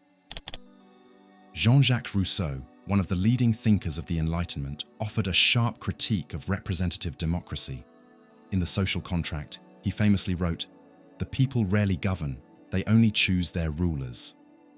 This provocative and still very relevant quote reveals the gap between the democratic ideal and how it plays out in reality. For Rousseau, sovereignty belongs to the people, but it can't be handed off. The moment people give their decision-making power to permanent representatives, they stop being sovereign and become subjects. Voting, which many see as the height of political freedom, is, for Rousseau, an illusion unless it's paired with constant, direct participation. He was deeply skeptical of systems where the people's will is filtered through political elites, bureaucracies, or parties. Once elected, these intermediaries tend to serve their own interests, consolidating power and drifting away from the real needs of the people. What's often labelled a government by the people can end up being rule by a small group, using democratic language, but acting like an oligarchy. This criticism is still relevant today. In many modern democracies, citizenship is reduced to a passive role, just watching or voting, while key decisions are made behind closed doors. Rousseau didn't deny the need for political organization, but he insisted that it must be built around the general will, the common good that only emerges when citizens actively participate, discuss, make decisions, and hold leaders accountable. The real danger is mistaking elections for freedom, because as Rousseau warned, choosing who's in charge is not the same as governing, and a democracy that just delegates power without demanding responsibility or allowing direct citizen action can easily become just another form of control. True political freedom begins when we stop being just voters and start becoming active participants in shaping our shared future. Max Weber, one of the founders of modern sociology, challenged the idealized view of the state. In Politics as a Vocation, he defined the state as the entity that holds the monopoly on the legitimate use of physical force. In other words, the state doesn't rise from spontaneous agreement or mutual affection. It's built, maintained, and enforced through organized power. For Weber, what makes the state legitimate isn't peaceful agreement, but the public's recognition of institutionalized force as both authoritative and supposedly necessary. Police, armies, courts, and prisons are what uphold order, apply laws, and, when needed, suppress opposition. This controlled use of violence is what sets the state apart from other forms of power. The idea of a social contract between rulers and citizens may be useful, but for Weber, it doesn't fully explain how the state actually works. Even when there's apparent consensus, it's often backed by coercive mechanisms that guarantee obedience. Laws don't enforce themselves, they're enforced. And they don't survive without systems of control. It's a harsh view, but a clarifying one. Once we accept that the state uses force and is recognized for doing so, we start to see it as it really is. An agent that not only protects rights, but also limits them, imposes duties, and draws boundaries. Consensus doesn't replace coercion, it rests on top of it. Weber didn't claim that every state is tyrannical, but he did insist that state power is always, at least potentially, coercive. Authority doesn't come from generosity. It comes from institutional capacity to enforce decisions. This understanding demands political vigilance. If the state has the power to use legitimate force, then it's our job to keep it in check. Neither good intentions nor popular support are enough to balance that power. Only strong institutions and active civic engagement can do that. So as Weber reminds us, consent matters. But what defines the state is its ability to use force. And understanding that is the first step toward practicing real citizenship. Louis Althusser, a French Marxist philosopher, offered a powerful insight in ideological state apparatuses. The most effective ideology is the one that looks natural, neutral, and therefore goes unnoticed. Unlike repressive state forces like police or military, ideological systems work in subtle ways, through culture, education, media, and everyday institutions, shaping how we think and act without seeming forceful. According to Althusser, ideology doesn't shout, it whispers. It shows up in classrooms, job manuals, daily news, sermons, TV shows, and social media, presenting itself as common sense, as just the way things are. It seeps into our habits, in the way we speak, see the world, or behave without thinking. That's the trick. When something looks neutral, we don't feel the need to question it. Why does meritocracy favor some groups more than others? Why are some stories celebrated while others are silenced? These questions get drowned out by narratives that paint certain things as obvious or just how it is. Ideology becomes more powerful when there's no visible disruption, when we start censoring ourselves, internalizing rules, and believing without questioning. The system convinces us that our choices are personal, even as it shapes us collectively. To break through this masked neutrality, Althusser calls for class consciousness and ideological critique. We need to notice where normal is actually a political and historical construction. Once we see that our beliefs about success, family, gender, or work are shaped by outside forces. We can start thinking freely, and that freedom is the foundation of real change. Ideology that passes as neutral is the invisible framework that keeps society repeating itself. But ideological critique is the spark that exposes the illusion. Because only when we realize that what seems natural is actually human-made, not divine, can we begin to rewrite the rules that shape our lives. George Orwell's political fable Animal Farm is both a painful warning and a timeless parable about power and its tendency to corrupt. The animals' rallying cry during the revolution was simple: all animals are equal. But as the pigs take control, that equality quickly dissolves into hierarchy, abuse, and exploitation. Orwell makes it clear: a legitimate revolution can ironically lead to an even crueler form of oppression. It's a process that feels almost inevitable. In the power vacuum left behind, whether by a czar, a monarchy, or a dictatorship, charismatic leaders emerge. In the case of the animals, it's Napoleon, a clever pig who seizes power, twists the original promise of equality, and manipulates others to secure his own advantage. The revolution doesn't fail because of external enemies. It fails from within. Orwell shows how oppression grows when power becomes centralized, democratic oversight disappears, and internal criticism is shut down. The pigs rewrite the rules, distorting language to justify their control. And eventually, the animals believe that 4 legs good, 2 legs better actually makes sense.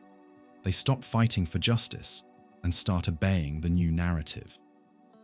What Orwell teaches us is this: absolute power corrupts. Even revolutions are vulnerable if leaders aren't held accountable. Revolutions without transparency self-destruct. If there are no open institutions, liberation can quickly turn into tyranny. Resistance must continue. Real citizenship requires constant vigilance, especially after the revolution is won. This parable still applies today. Whether it's political, technological, or social change, transformation without limits or accountability can easily become domination. The big lesson Orwell leaves us with is: a revolution isn't the final destination. It's only the beginning. And it's up to us to make sure the revolution doesn't betray the people who started it. Because real freedom doesn't just mean toppling tyrants. It means having the courage to stop new ones from rising in their place. In his influential essay, Postscript on the Societies of Control, Gilles Deleuze describes a major shift in how power operates. It's no longer imposed mainly through brute force, but through desire. It shapes our wants and behaviors in ways we barely notice. In older disciplinary societies, as described by Fukultt, control was tied to fixed institutions: schools, prisons, factories. Rules were visible, and repression was direct.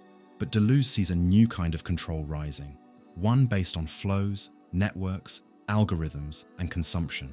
Control now is softer, but everywhere. Is this new form of control invisible? In some ways, yes. Instead of walls, we have data. Instead of strict commands, we get incentives and nudges. Power works through emotional payoffs, triggered desires, and reinforced habits. Surrounded by offers, likes, recommendations, many of us follow along willingly, smiling as we go. This isn't accidental. It's designed. Governments and corporations have learned to tap into our passions, fears, and ambitions. They turn our desires into systems of control. Want connection? Here's the app. Want productivity? Here's the tool. Want beauty? Here's the filter. But each of these shapes our behavior, manages our time, and organizes our relationships. In this world, resisting control doesn't just mean saying no to authoritarian laws.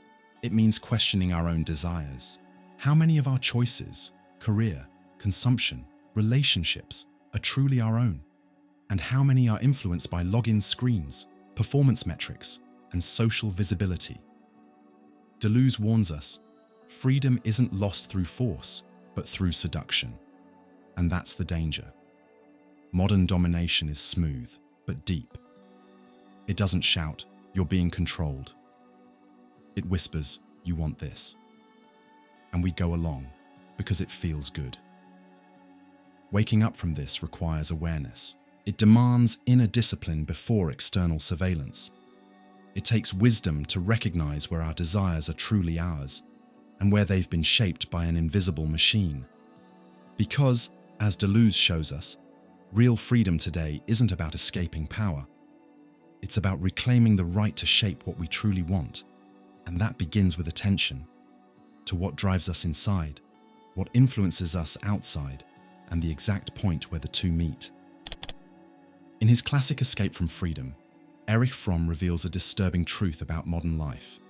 Many people willingly give up their freedom in exchange for the promise of security. They choose rigid structures, control, and stability over the risks and uncertainties that come with living freely. Fromm, a German psychoanalyst and sociologist, shows how this fear of freedom can drive people to support authoritarian systems, not because they're forced to, but because they want to escape the burden of responsibility. To Fromm, becoming free isn't just about breaking external chains. It's about facing the internal emptiness that freedom creates. Once we're no longer bound by tradition, religion, or imposed values, many feel lost and isolated. That kind of existential loneliness is terrifying because freedom demands constant reflection, responsibility, and engagement. Faced with that void, security feels comforting. Authoritarian systems offer simple answers, a shared identity, and a sense of belonging. Even if that comfort costs autonomy and authenticity, many accept it with relief. Fromm analyzes history, like the rise of Nazism, but his insight goes far beyond extreme cases. It's something we see every day. We settle for repetitive jobs to avoid the fear of unemployment. We follow social trends to escape judgment and doubt.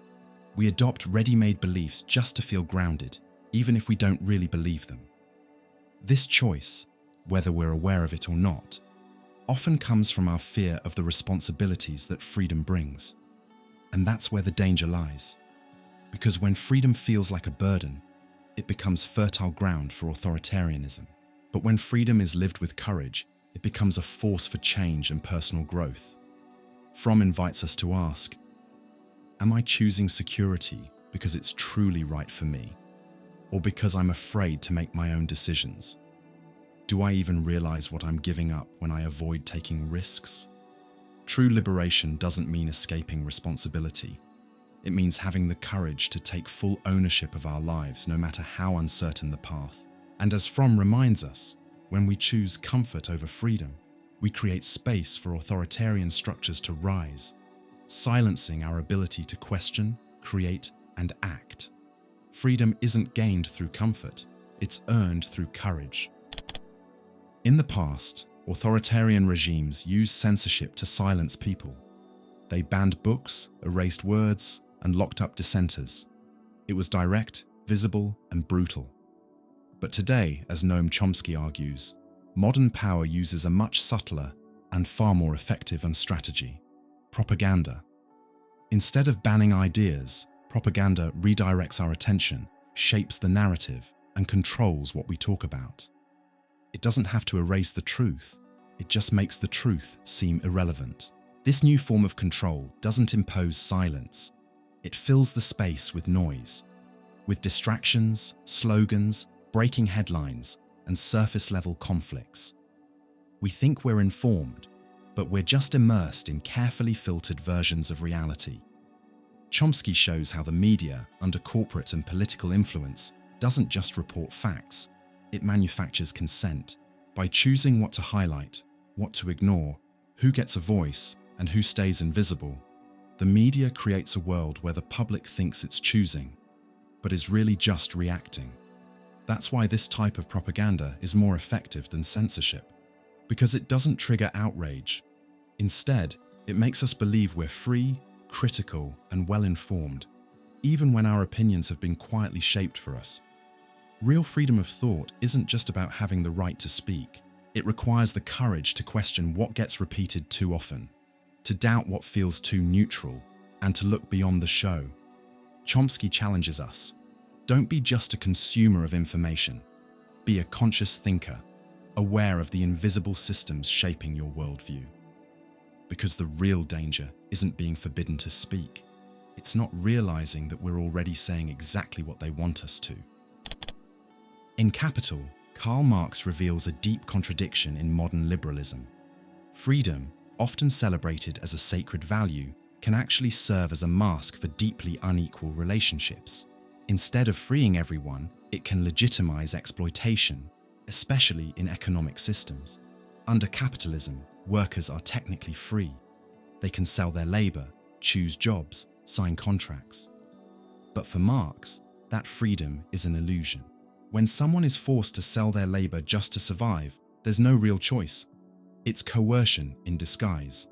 In this sense, freedom becomes a facade that hides a system built to benefit those who own the means of production. The dominant ideology says, no one is forced to do anything. But Marx urges us to ask, who has to sell their time just to live? Who owns capital and who only has their labor to offer? In that context, contractual freedom becomes a tool that justifies inequality. It's the polished disguise of everyday exploitation. What's most unsettling is that the more normalized this version of freedom becomes, the harder it is to see the system as unfair. Workers aren't whipped or imprisoned, but they're pressured by material needs, unstable conditions, and the fear of exclusion. It's exploitation without chains, consented to under the banner of freedom. Marx exposes this to awaken awareness, because not all freedom is liberating. And only when we understand that, can we begin imagining fairer ways to organize society. True freedom isn't just about the absence of restrictions. It's about having real conditions to live with dignity. And as long as freedom is used to justify unfair profits, exhausting work hours, and brutal inequality, it will be, as Marx warned, not a form of liberation, but a convenient excuse. In Discipline and Punish, Michel Foucault warns us about one of the quietest and most effective forms of power, normalization. Unlike the traditional image of power as something loud and repressive, Foucault shows that modern control operates through the creation of norms, standards, and expectations that guide everyday life, without the need for obvious coercion. Normalization is the process by which society defines what's normal, and, by extension, what's abnormal. It's present in schools, hospitals, prisons, workplaces, and even social media. It doesn't need violence to work, just measurements, comparisons, and classifications. Those who conform are rewarded with acceptance. Those who don't are corrected, excluded, or quietly pushed aside. This form of power is dangerous precisely because it doesn't look like power. It's subtle, routine, nearly invisible. There's no obvious oppressor, just a set of rules, habits, and standards shaping our behavior. Control moves from prison walls to school hallways, from disciplinary reports to performance metrics, from social norms to predictive algorithms. Foucault urges us to see that the deepest kind of power isn't the one that bans behavior.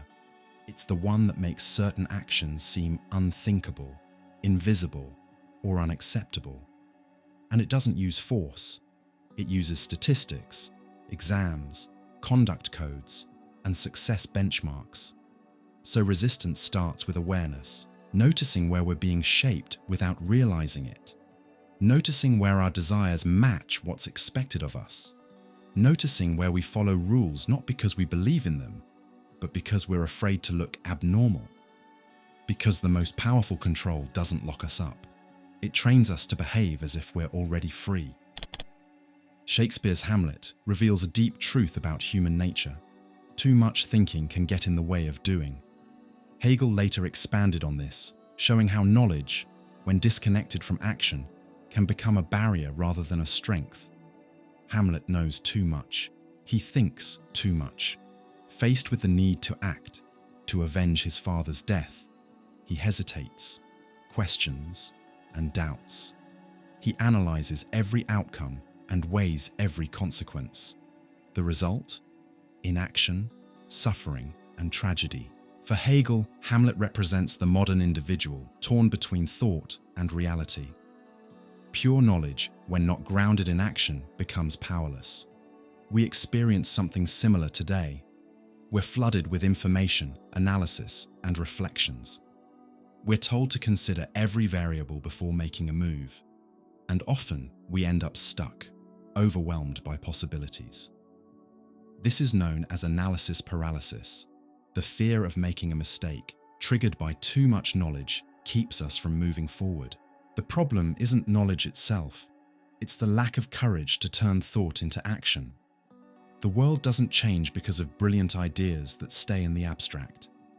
It changes through choices, movement, action, even imperfect ones. Hegel reminds us that true wisdom lies in the union of thought and action, and sometimes acting with doubt is better than not acting at all due to too much certainty. Because the danger of knowledge without action is becoming a spectator of your own life, aware but helpless. And as Hamlet shows us, endless hesitation can be just as tragic as a mistake.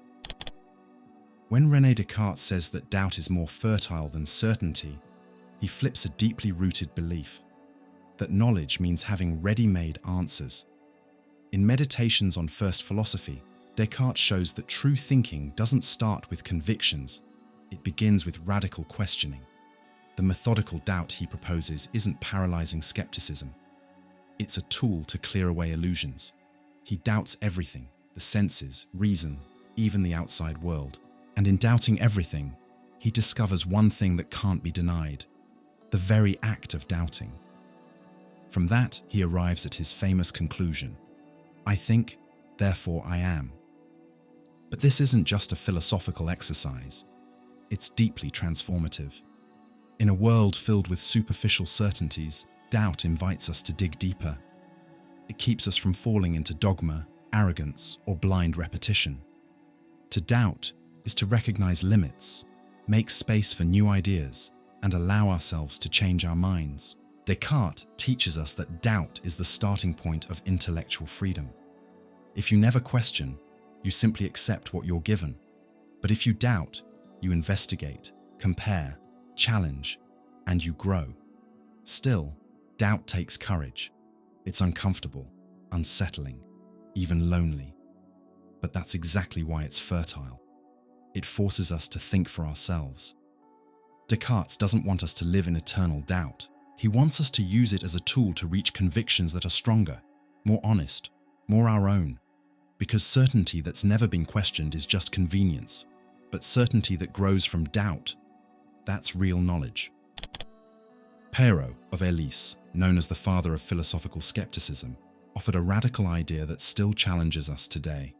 We don't know anything for sure, and realizing that can actually set us free. In a world where everyone seems to be chasing absolute truths, Peyraud suggests something different. Suspend judgment, accept the limits of human knowledge, and find peace in uncertainty. To him, the obsessive search for unshakable answers creates constant anxiety. When we feel like we always have to be right, to have firm opinions about everything, we end up in constant conflict, frustration, and disappointment. But if we accept that our perceptions can be wrong, that our senses deceive us, and that reason has limits, we can take a lighter, more open approach to life. This mindset, called epoche, the suspension of judgment, isn't passivity. It's a form of inner balance. Instead of trying to force certainties, we learn to observe, to listen, and to approach life with humility. In that sense, doubt isn't weakness, it's maturity. Peyraud believed that by letting go of the need to know everything, people could reach ataraxia, a deep inner calm, free from the stress caused by the illusion of always having to be right. It's an invitation to live with more flexibility, to accept the world's complexity, and to walk through life without the burden of needing all the answers. In today's polarized world, full of manufactured truths, Peyraud's skeptical wisdom feels almost rebellious. Maybe we don't need to be right. Maybe we just need to be willing to understand. And in that humble step toward the unknown, there's a rare kind of freedom. In the famous allegory of the cave, found in Book 7 of the Republic, Plato offers a deep reflection. We live surrounded by shadows, believing they're real. Even the wisest, the most educated among us, can still be trapped by illusions. Because for Plato, reaching truth requires a painful break from the world of appearances. In the cave, the prisoners only see shadows on the wall. They've never seen real light. And the disturbing part? They believe those shadows are all there is. If one prisoner escapes and sees the sunlight, the truth, he's overwhelmed and blinded at first. But over time, he begins to see reality clearly. When he returns to share what he's learned, the others reject him. They'd rather stay with the comforting shadows than face an uncomfortable truth. Plato shows us that knowledge isn't just about gathering facts, it's about transforming the soul. And that transformation takes effort, courage, and the willingness to break things down. Even someone who reaches a high level of wisdom can still cling to new illusions, ideas that feel too comfortable to question. True wisdom, then, isn't thinking you already know. It's staying willing to leave the cave again and again. Because illusions don't just vanish, they change form. And no matter how far along we are, we might still be staring at a different wall. Plato challenges us. Which cave are you in right now? What shadows are you still mistaking for truth? Only those who accept that even the wise can be wrong have a real chance of finding the light. Nietzsche, one of the most provocative thinkers of modern times, reveals a harsh truth. Ignorance isn't just a flaw. Sometimes it's what allows us to survive. In his critique of Western culture, he points out that many of our deepest hopes, belief in cosmic justice, future rewards, or a moral order in the universe, aren't based on facts, but on carefully maintained illusions. He calls this metaphysical faith, the idea that life has meaning, that suffering serves a purpose, that everything happens for a reason. These beliefs can't be proven, but they comfort us in the face of life's cruelty. And here's the irony: knowing too much can destroy those hopes. As reason progresses, it unmasks myths, questions dogmas, and dismantles comforting certainties, often leading to nihilism, the feeling that nothing truly matters. Nietzsche isn't against hope itself. He's exposing the cost of certain kinds of hope, self-deception.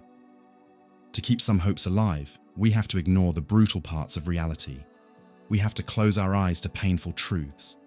And many people do, not because they're weak, but because they need to. Ignorance becomes emotional shelter. But Nietzsche also offers another path: the tragic courage to live without comforting illusions, to create meaning from our own chaos, and to affirm life without needing guarantees. It's the path of the free spirit, someone who prefers a hard truth over a sweet lie. Because in the end, the question isn't whether ignorance brings comfort. It's whether we're willing to live with our eyes open, even if it costs us some of our hopes. In Brave New World, Aldous Huxley paints a chilling vision of the future, one where freedom is traded for comfort. There's no war, no hunger, no pain, but there's also no truth. The world runs on a carefully crafted illusion where comfort is everything. And here's the catch: people aren't forced to live like this. They choose it. Because, as Huxley shows us with brutal honesty, most people don't want the truth. They want to feel good. The truth can be rough, confusing, and unpredictable. It demands courage, thinking, and responsibility. Comfort, on the other hand, offers safety, routine, and quick pleasure. In Huxley's world, people avoid suffering, death, and emptiness by taking soma, a drug that numbs all discomfort. But this isn't just fiction. It's a mirror.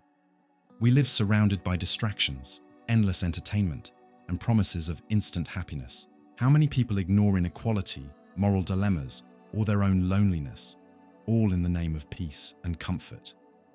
How many avoid tough questions because the answers might hurt? Huxley asks us, are we truly living, or just anesthetized? Searching for truth often means giving up comfort. It means facing hard facts, taking responsibility, and thinking for yourself. But maybe, as Huxley suggests, there's no real freedom without truth, even when it's painful, because comfort can keep us asleep, but only truth, even uncomfortable truth, can wake us up to a real life. And only the awake can truly live. In Pedagogy of the Oppressed, Paulo Freire gives us a hard truth. A lot of what we call knowledge is just repetition, automatic, uncritical, and empty. Instead of teaching people to think, many systems teach them to obey, to memorize, to repeat what they're told as if it were absolute truth. Freire called this the banking model of education, where teachers deposit facts into students, and students just give them back without question. The problem? This doesn't create critical, aware individuals. It just keeps systems of control in place. If all you do is repeat, you don't transform. If all you do is accept, you don't get free. For Freire, real knowledge comes from dialogue, lived experience, questioning, and connecting learning to real life. Knowledge isn't about memorizing facts. It's about understanding the world so you can change it. When education stops encouraging questions, it becomes a tool of oppression. Because if you don't question, you accept what's imposed. If you don't think for yourself, you think how others want you to. This message is more urgent than ever. We live in a time of too much information, but not enough reflection. We repeat opinions, quote statistics we don't understand, and echo phrases we never examined. Freire challenges us to break that cycle, to study not to obey, but to liberate, to speak not to echo, but to create. Because real knowledge isn't satisfied with repetition. It wants to understand, connect, and transform. Only then, as Freire said, can education stop being a tool of oppression and become an act of freedom. In The Question Concerning Technology, Martin Heidegger brings a powerful insight. Knowing how to use technology doesn't mean we understand life. We've built bridges, machines, global networks, but that doesn't mean we know what to do with all that power. Heidegger isn't against technology. He's against the idea that it's the only way to understand the world. In modern times, everything is viewed through the lens of efficiency and productivity. Humans, nature, time. Everything becomes just another resource or tool. This mindset, which Heidegger calls enframing, turns the world into a giant storage unit of usable things. But in doing so, we stop asking deeper questions. Technical knowledge tells us how to do something, but not why or what it means. And that's the danger. A world that's more powerful than ever, but spiritually empty. Heidegger urges us to rediscover wisdom, something deeper than just knowing how to operate machines or interpret data. Wisdom means understanding being, time, and truth, not just building or calculating. It requires silence, listening, contemplation, not just execution. In a world that values doing over being, his warning is clear. Because without wisdom, technical knowledge can take us off a cliff, just faster and more efficiently. Heidegger reminds us, technology should serve life, not the other way around, and only wisdom can make sure that happens. In his prison notebooks, Antonio Gramsci warns us about a truth that's often overlooked. Education isn't neutral. It can be a powerful tool for control. This happens through what he calls cultural hegemony, the process by which the ideas of the dominant class become seen as natural, universal, and unquestionable, even in schools. For Gramsci, modern power doesn't rely only on force or repression. It also depends on shaping consensus, and schools often play a quiet but key role in building that consensus. Yes, they teach facts and skills, but they also pass on values, behaviors, and worldviews that reflect the interests of those in power. That's why education that doesn't encourage critical thinking can end up reinforcing inequality, teaching students to accept their place in society as if it were natural. The curriculum, the language used, school rules, all of it can help maintain the existing social structure instead of questioning it. Gramsci didn't see this as an unchangeable fate. In fact, he believed education could also be a path to freedom, if it helps people become aware of the system they're in and pushes them to challenge it. This idea is still urgent today.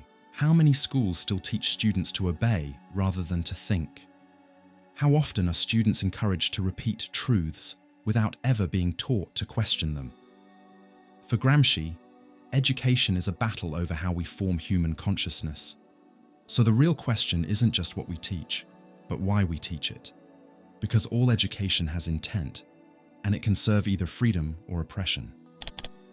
Michel Foucault challenged one of the most comforting ideas in Western tradition, the belief that knowledge is neutral, pure, and free from power. In his work on the concept of power knowledge, he shows us that knowing something is often a way of controlling it. Foucault argued that modern power doesn't only use force, it works through the production of knowledge. When we define what's normal, healthy, dangerous, or smart, we're not just describing reality, we're shaping people's behavior, identities, and relationships. And those who hold that knowledge, doctors, judges, teachers, scientists, often hold power over people's bodies, minds, and lives. Take schools, for example. They don't just teach facts, they teach a way of seeing the world, of acting, of understanding yourself.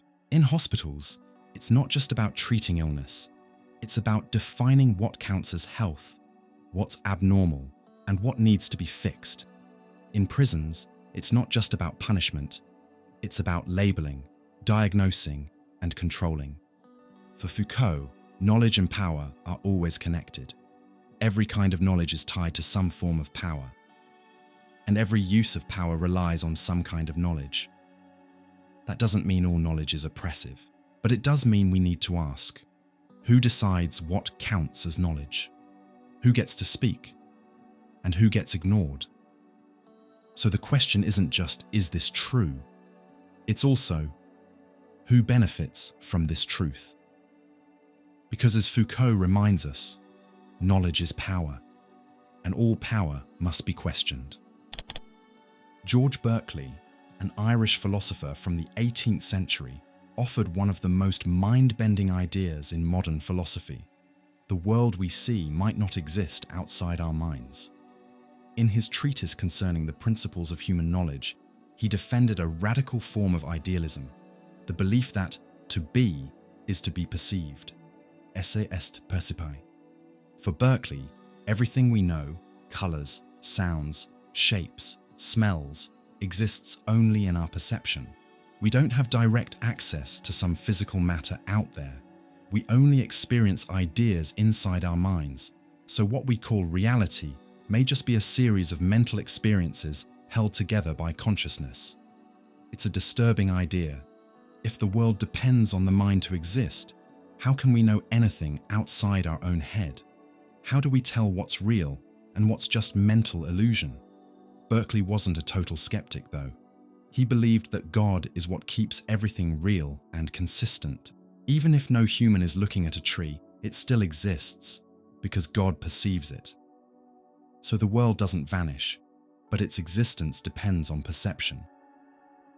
What's wild is how Berkeley's ideas anticipate modern debates about reality, consciousness, and even simulation theory. Are we living in a universe out there? Or is it all a well-organized experience happening inside our minds? Berkeley challenges our trust in the senses. Maybe the world isn't some solid, objective structure. Maybe it's partly a reflection of the mind that's observing it. And if that's true, then knowing the world starts with something deeper, knowing yourself. The phrase "to be is to be perceived" captures one of the boldest ideas in philosophy, George Berkeley's subjective idealism. For him, nothing exists outside of perception. There's no material world independent of the mind. Everything we call reality, trees, mountains, objects, even our own bodies, only exists as long as it's being perceived. Berkeley rejected the idea of matter existing on its own. In his view, only spirits and ideas exist. Spirits are conscious beings. Ideas are what those beings perceive. So, a chair isn't a physical thing made of matter. It's a bundle of sensations like color, shape, and texture. that only exist when experienced by the mind. But what happens when no one's looking at the chair?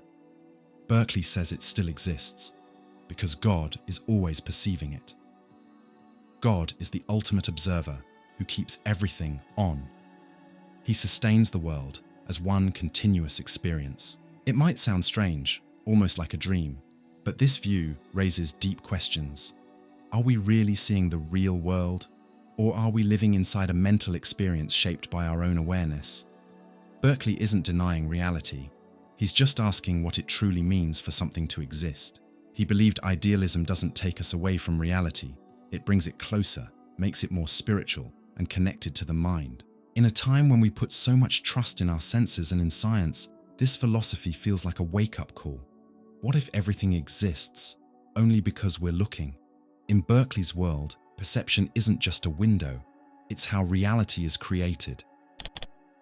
In his groundbreaking Critique of Pure Reason, Immanuel Kant broke away from the old debate between rationalists and empiricists with a powerful idea.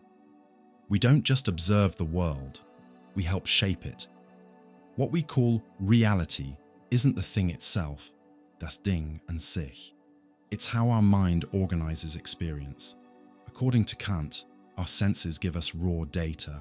But for that data to make sense, it has to go through mental filters, the categories of understanding and the pure forms of intuition, like time and space. In other words, we never see the world as it is. We see it as our mind presents it. Time and space aren't out there. They're built into how we perceive things. Everything we experience happens in time and in space, because that's how our mind works. We also use mental categories like cause and effect, unity and plurality to make sense of what we experience. This idea, called transcendental idealism, has major consequences. It means the world we experience isn't a mirror of reality, but a mental construction shaped by human reason. Kant wasn't a skeptic.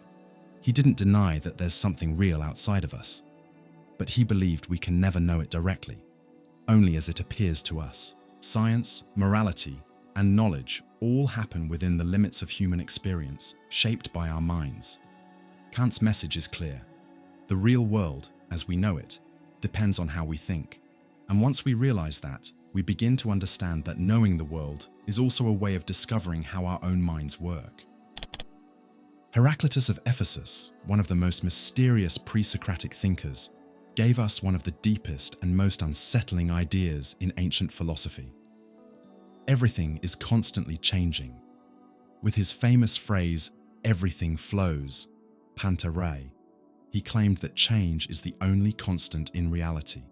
Nothing stays the same, not even for a moment. According to Heraclitus, you can't step into the same river twice, because neither the river nor you are the same anymore. The water has moved on, your body has changed, the moment has passed. This view of the world as a never-ending flow goes against the idea of anything being fixed or permanent. For Heraclitus, stability is just an illusion. Everything, nature, society, our thoughts, even our identity, is always in motion. What we call who we are is just a snapshot in the middle of constant change. Even our beliefs, emotions, and memories are always shifting. Nothing escapes this flow. Heraclitus invites us to let go of fixed ideas and absolute certainties. To accept change is to accept risk, loss, birth, and renewal. It means realizing that life can't be frozen, that total security is impossible, and that wisdom comes from flowing with life, not resisting it. He didn't see this as a tragedy, but as a source of strength. Change is what gives life its power. It's the clash of opposites that creates harmony, the friction that gives the world its shape. When we truly understand that everything flows, we learn to live with more presence, humility, and openness. Because what doesn't change is already dead. And for Heraclitus, becoming is the very soul of the universe. Heraclitus deepens his radical view of the world with this bold claim: nothing is, everything is becoming. At first glance, it sounds simple, but it carries a philosophical revolution.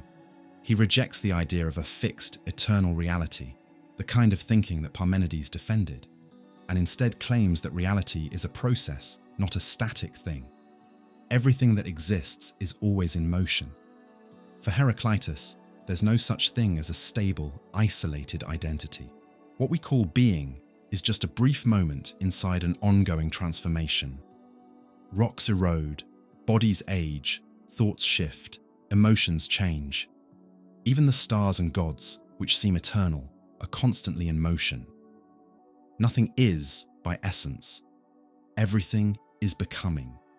Everything is in a state of change and transformation. This view challenges our deep need for stability, control, and permanence.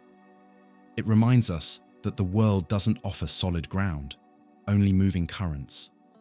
But Heraclitus doesn't see this as a problem. In fact, change is what makes life possible. The new can only appear because the old fades. Growth happens through change. To be is to become. And in becoming, we find both the mystery and the beauty of existence. In daily life, this idea is powerful. Are you trying to be something fixed? Or are you open to becoming something in progress? Are you stuck in a rigid identity or flowing with life?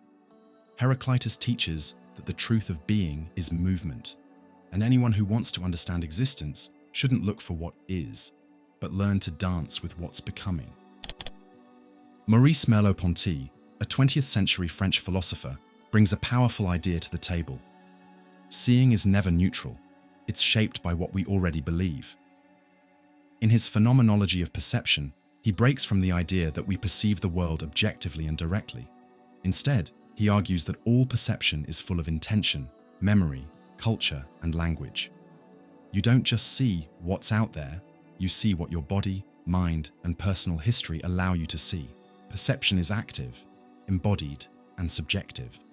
Two people can look at the same landscape or hear the same song and have completely different experiences because they bring different worldviews with them. Merleau-Ponty also highlights the role of the body in perception. We're not just minds observing from a distance, we're living bodies feeling the world, shaped by habits, desires, fears, and emotions. This has deep implications. There's no such thing as a pure gaze. All seeing is interpreting. That's why understanding someone isn't just about showing facts. It's about listening to how they see the world, from where they feel. This phenomenology of perception teaches us to judge less, notice more, and become aware of the filters we use to see reality. Maybe the world doesn't need to change that much. Maybe we just need to realize how we're seeing it. And in returning to our own experience, we may discover that truth isn't just in what we see, but in how we learn to see it. Hans-Georg Gadamer, a key figure in philosophical hermeneutics, challenges us with a powerful claim. There's no such thing as direct access to objective reality. All understanding comes through interpretation. In his major work, Truth and Method, he explains that seeing, understanding, explaining, even knowing, are never neutral.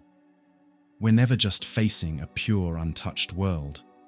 We're always inside it, shaped by tradition, language, and history. For Gadamer, there's no such thing as an observer outside the world. Even the act of trying to understand something is already influenced by our beliefs, values, expectations, and language. When we read a text, listen to someone, or observe a situation, we're not just taking in facts, we're engaging with them, bringing our own background into the picture. This background, our horizon, is full of assumptions and prior knowledge. Even in the most scientific setting, the researcher carries a vocabulary, a tradition of thought, and a point of view. So, every truth, even the most objective one, is touched by the experience of the person interpreting it. This doesn't mean anything goes or that truth is meaningless. It means that real understanding happens when different perspectives meet. Gadamer calls this a fusion of horizons. True understanding comes from this tension, this back and forth. Gadamer invites us to approach the world with more humility and openness. Understanding is a dialogue, and in that process, we're changed too. So instead of chasing cold, absolute truths, we can seek living, shared meanings, built through the relationship between the questioner and what's being questioned. And through that, reality reveals itself, not as raw data, but as shared meaning. Jacques Derrida, a central figure in post-structuralist thought, offers a bold idea. There is no thinking outside of language. When he says, reality, when thought, is already language, he wants us to see that the world as we understand it is inseparable from the words and signs we use to describe it. In his book of grammatology, Derrida argues that language isn't just a neutral tool we use to express thoughts. It's the very structure that shapes them. Whenever we think about something, an object, a feeling, an idea, we're already organizing it through language. The real has already been filtered through words. This means there's no pure access to the world. No truth exists before language. What we have are meanings that are always in motion, always shifting, what Derrida calls difference. The result is profound. There's no fixed center of meaning, no final truth. Every time we say, this is love, or this is justice, or this is truth, we're using language that includes some things and leaves others out. Meaning is never fully present. It's always in the process of becoming. But Derrida doesn't fall into nihilism. Instead, he calls for a kind of ethics, an ethic of reading, of listening, of deconstructing. To think is to question our assumptions, break apart what feels natural, and listen to what's been left unsaid. If all thought is already language, then our philosophical task is to dig into that language, open space for others, for new meanings, for what's yet to come. Because in the end, the world doesn't show up before the word, it comes to life through it. In his major work, Being and Time, Martin Heidegger delivers a sharp critique of Western philosophy. It focused on things that exist, but forgot to ask the most fundamental question: what does it mean to be? According to Heidegger, from Plato to modern thinkers, philosophy became more about categorizing, labeling, and measuring things, but not about questioning the meaning of existence itself. This forgetting of being, he says, is the great mistake of Western ontology. Instead of asking, what does it mean to be? Philosophers asked, what are things? Treating being as something obvious and unimportant. But Heidegger insists, being is not just another thing. It's what allows anything to appear in the first place. It's the background that gives meaning to everything. And for that very reason, it was overlooked. This isn't just a theoretical problem. It affects everyday life. We get caught up in what's useful, efficient, and productive, and we rarely stop to ask, why do we exist? What does it really mean to be?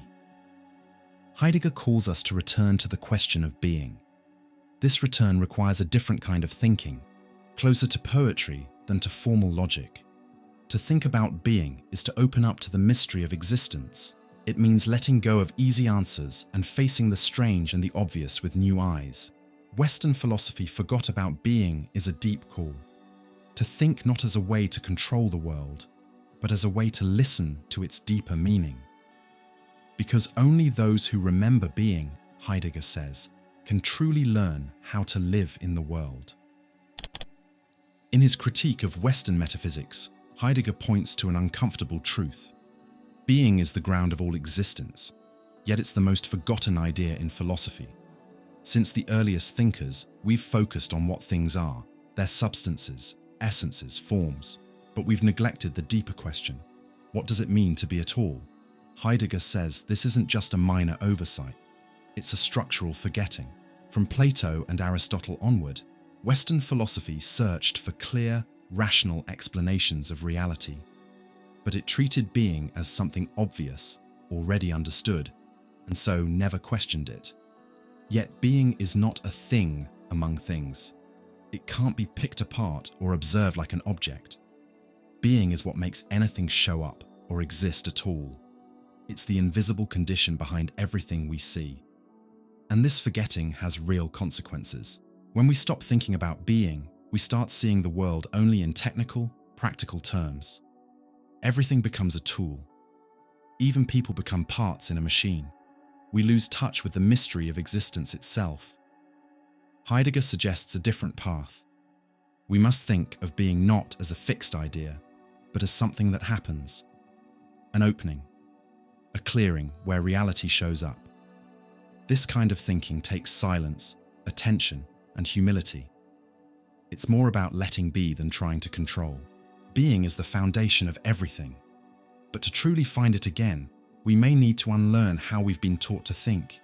And in that return, maybe we won't just rediscover being, we'll rediscover the deeper meaning of existence itself. Nietzsche's famous phrase from The Gay Science, "God is dead and we killed him," isn't just a denial of God's existence. It's a deep philosophical and cultural statement about the collapse of absolute values in Western civilization. For Nietzsche, the God that died isn't just a divine being, it's the whole idea of an eternal, unchanging foundation that gave meaning to life, morality, and truth. As science, critical thinking, and modern individualism grew stronger, this foundation crumbled. And Nietzsche says, we, humanity, are the ones who caused it. But this isn't something to celebrate right away. The death of God leaves a void. If there's no higher power to define what's good, beautiful, or valuable, who decides? This absence of meaning can lead to nihilism, the feeling that nothing matters, everything is relative, and anything goes. That's why Nietzsche says we're not ready yet. We killed God. But we're still clinging to the old morality, old beliefs, and unexamined truths. The real challenge is to create new values, to build meaning not from some outside authority, but from life itself.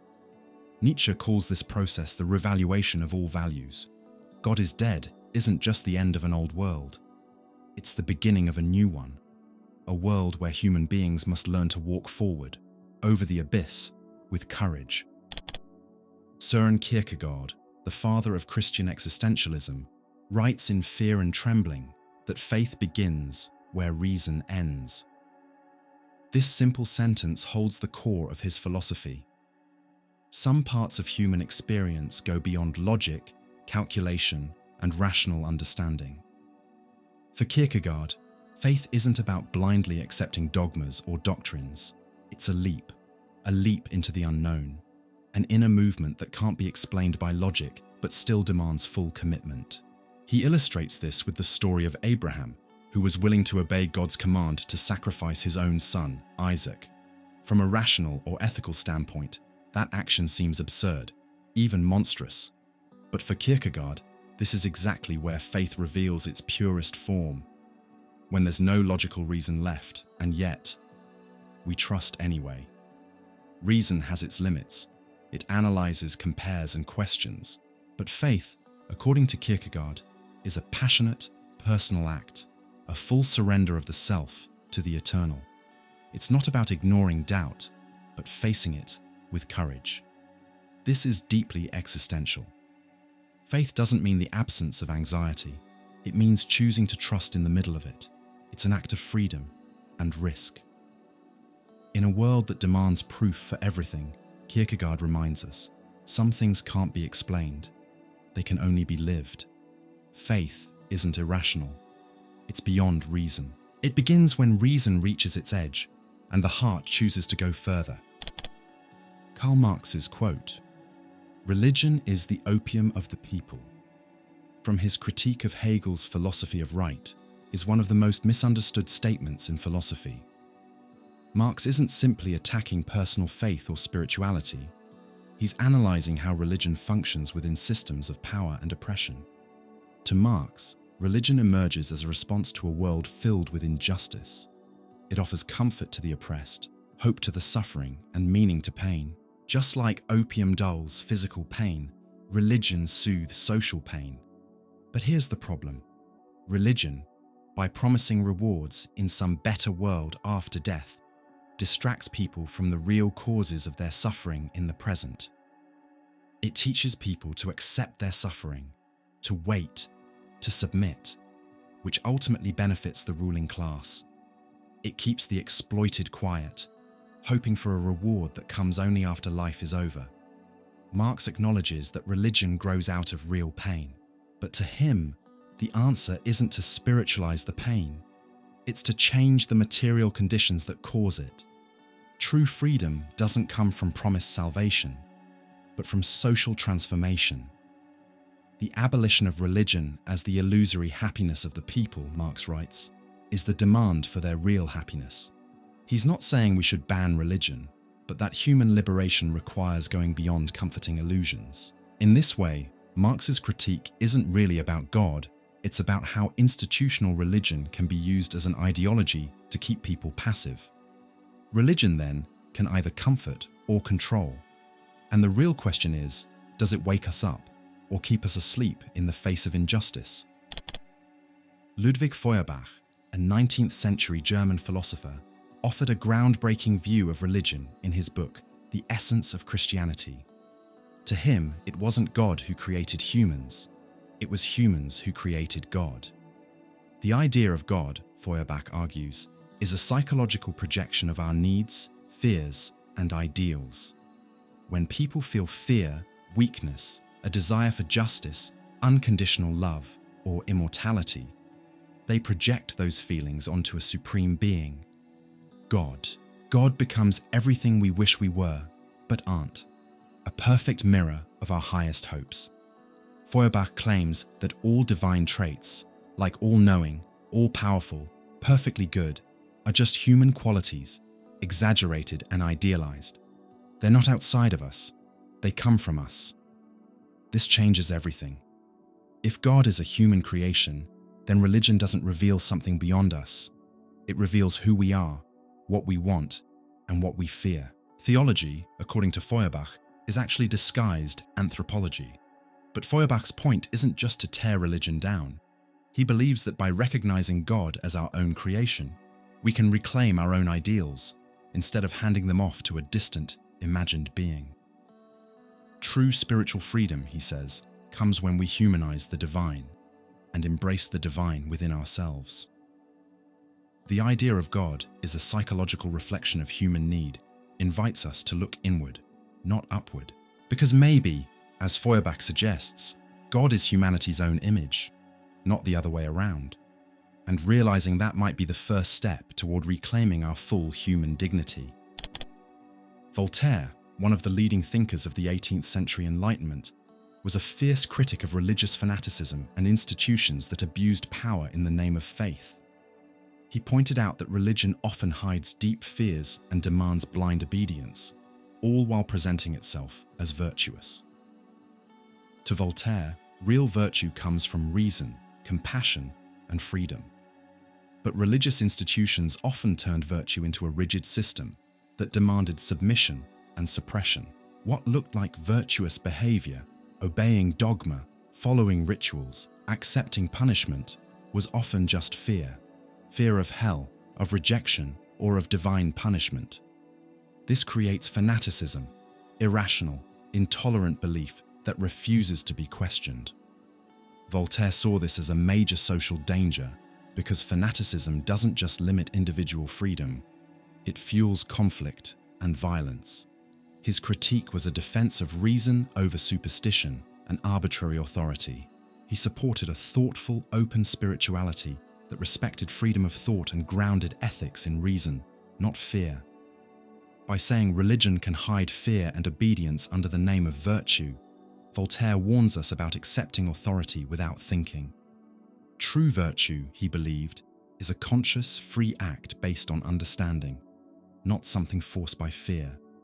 In short, Voltaire's message is clear. Authentic faith sets you free, fanaticism locks you in, and we must always be careful that virtue doesn't become a tool of fear and control. David Hume, an 18th century Scottish philosopher, offers a sharp critique of attempts to prove God's existence through reason in his dialogues concerning natural religion. To Hume, the classic arguments, cosmological, teleological, and ontological, all fall short when trying to prove a divine being using logic or observation alone. Hume believed human reason has limits. We can study causes and effects in the natural world, but we can't jump beyond that to confidently claim a first cause or supreme being. The idea of God, he argued, goes beyond what we can observe or test, and that puts it out of reason's reach. In the dialogue, Different characters present opposing views, but Hume makes it clear that no matter how convincing an argument may sound, reason can't give us a final, undeniable proof of God. Belief in God, then, isn't based on logic. It's based on faith, emotion, or tradition. He also points out that human experience is full of uncertainty, and that religious belief often comes more from emotional needs than from evidence. This isn't a call to instant atheism, but rather a plea for philosophical humility. To say the existence of God can't be proven by reason is to accept the limits of human knowledge, and to respect the difference between what we can prove and what we choose to believe. Hume invites us to think critically and respect the diversity of beliefs, reminding us that faith can live alongside doubt and that reason, powerful as it is, doesn't have all the answers. William James, in his essay, The Will to Believe, shares a bold and practical view of faith and belief. He says that many of life's most important choices, especially about religion and morality, can't be based on solid proof or clear evidence. Believing without proof, he says, is like taking a leap in the dark. But that leap isn't irrational. James argues that in many cases, reason alone isn't enough to guide us, and we have to make decisions based on personal will, hope, or emotional need. He explains that when we face questions that can't wait, like whether life has meaning or whether God exists, we can't sit around waiting for absolute certainty. Sometimes, choosing to believe, even without proof, is necessary just to move forward. James also talks about beliefs that are living, forced, and momentous, real, urgent choices that we must face personally. He values honest commitment, the kind that comes from freely choosing in the middle of uncertainty. His philosophy reminds us that doubt is part of being human, and choosing to believe, even in the dark, is an active, responsible step. So for James, a leap in the dark isn't just risk, it's courage. Because sometimes, the most important truths only reveal themselves once we take that leap.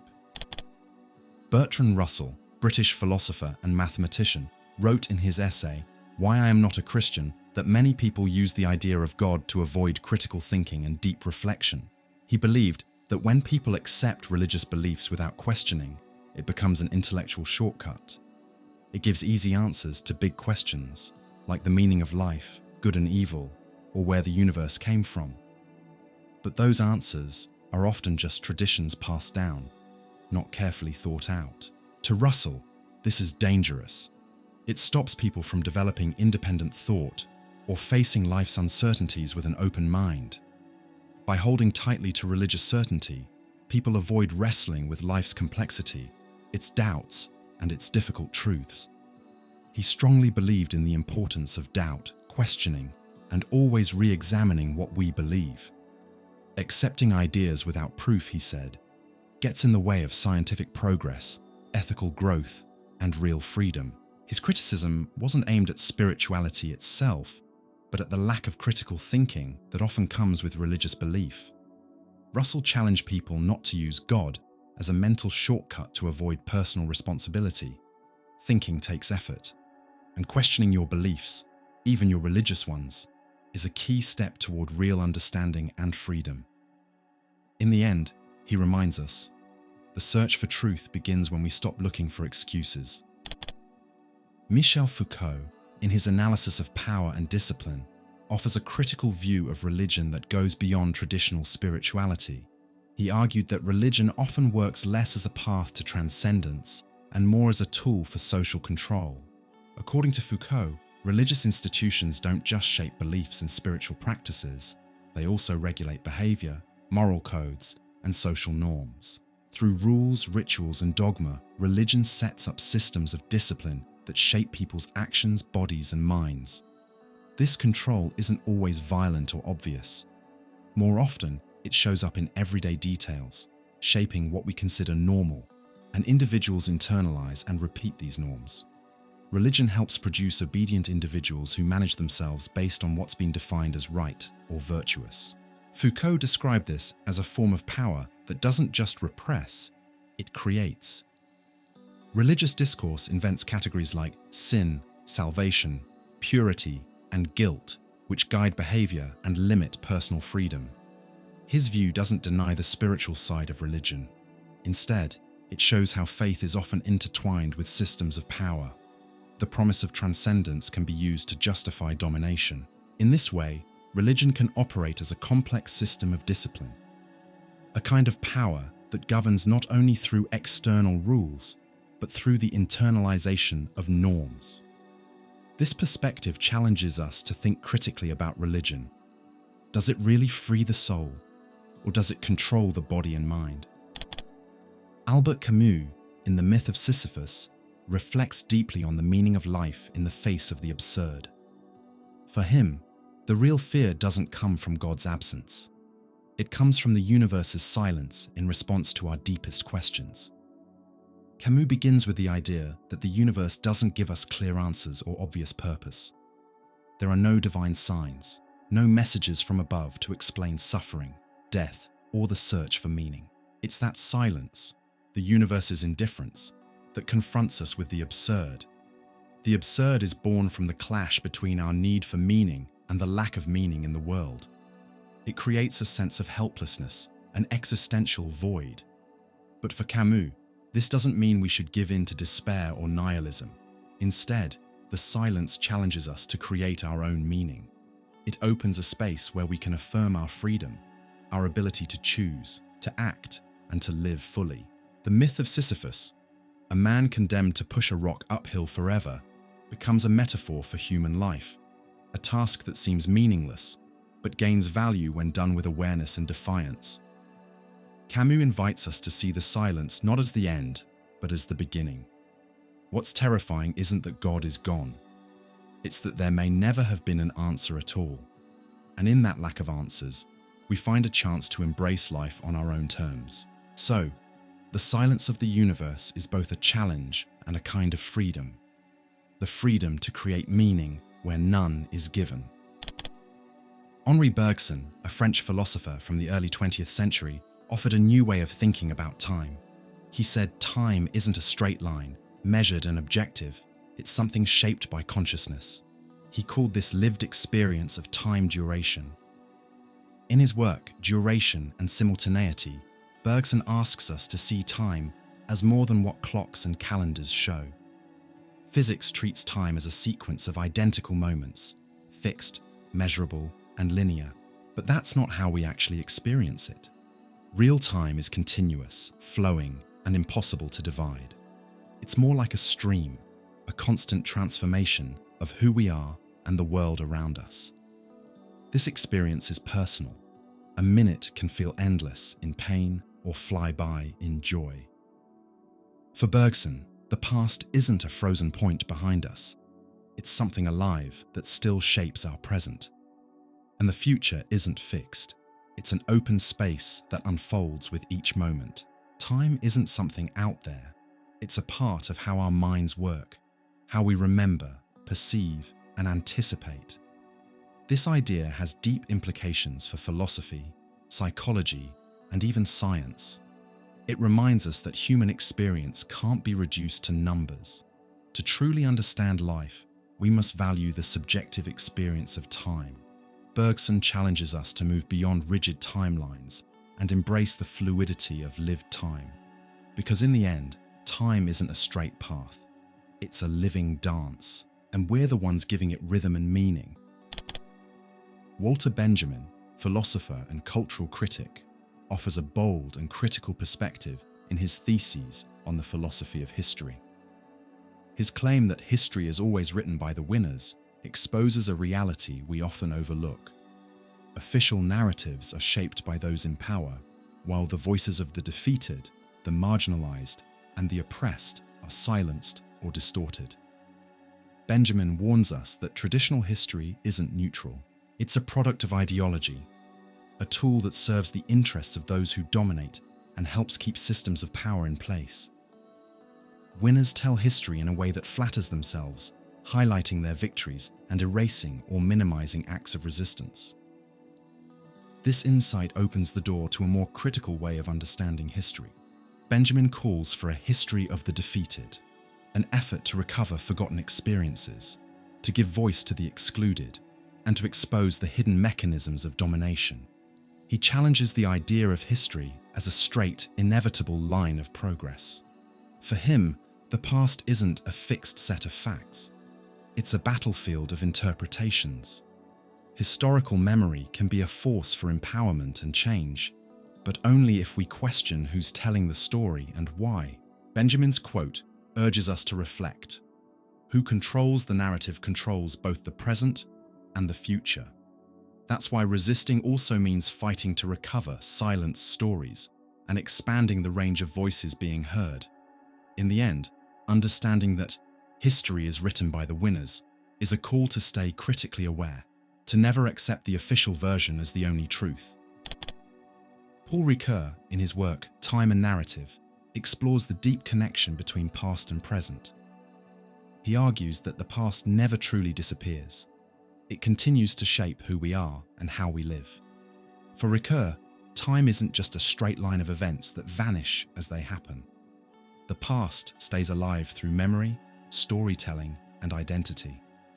This idea shows us that our understanding of the present is always influenced by how we interpret the past. We don't just carry historical facts, we carry stories that have been retold, reimagined, and absorbed. The past is constantly being reinterpreted, and that reinterpretation shapes how we relate to the world around us. For Ricoeur, narrative is the bridge between time and identity. By telling stories, we give meaning to our experiences and build a connection between who we were and who we are now. Memory, then, isn't something fixed. It's a dynamic process of creating meaning. This view has important implications for how we deal with both personal and collective history. Traumas, memories, and traditions don't stay locked in the past. They influence our present choices, relationships, and attitudes. Recognizing this is key to understanding social conflicts, identity struggles, and even healing. When Ricoeur says, "The past never fully passes," he's inviting us to embrace the complexity of lived time. He reminds us that the present is largely shaped by memory and narrative, and to truly understand ourselves, we must look back, not to get stuck there, but to find clarity and move forward. John Locke, the 17th century English philosopher, shares a key insight about memory in his essay concerning human understanding. He explains that memory isn't a perfect, objective record of the past. It's selective, flawed, and constantly shaped by our present experiences.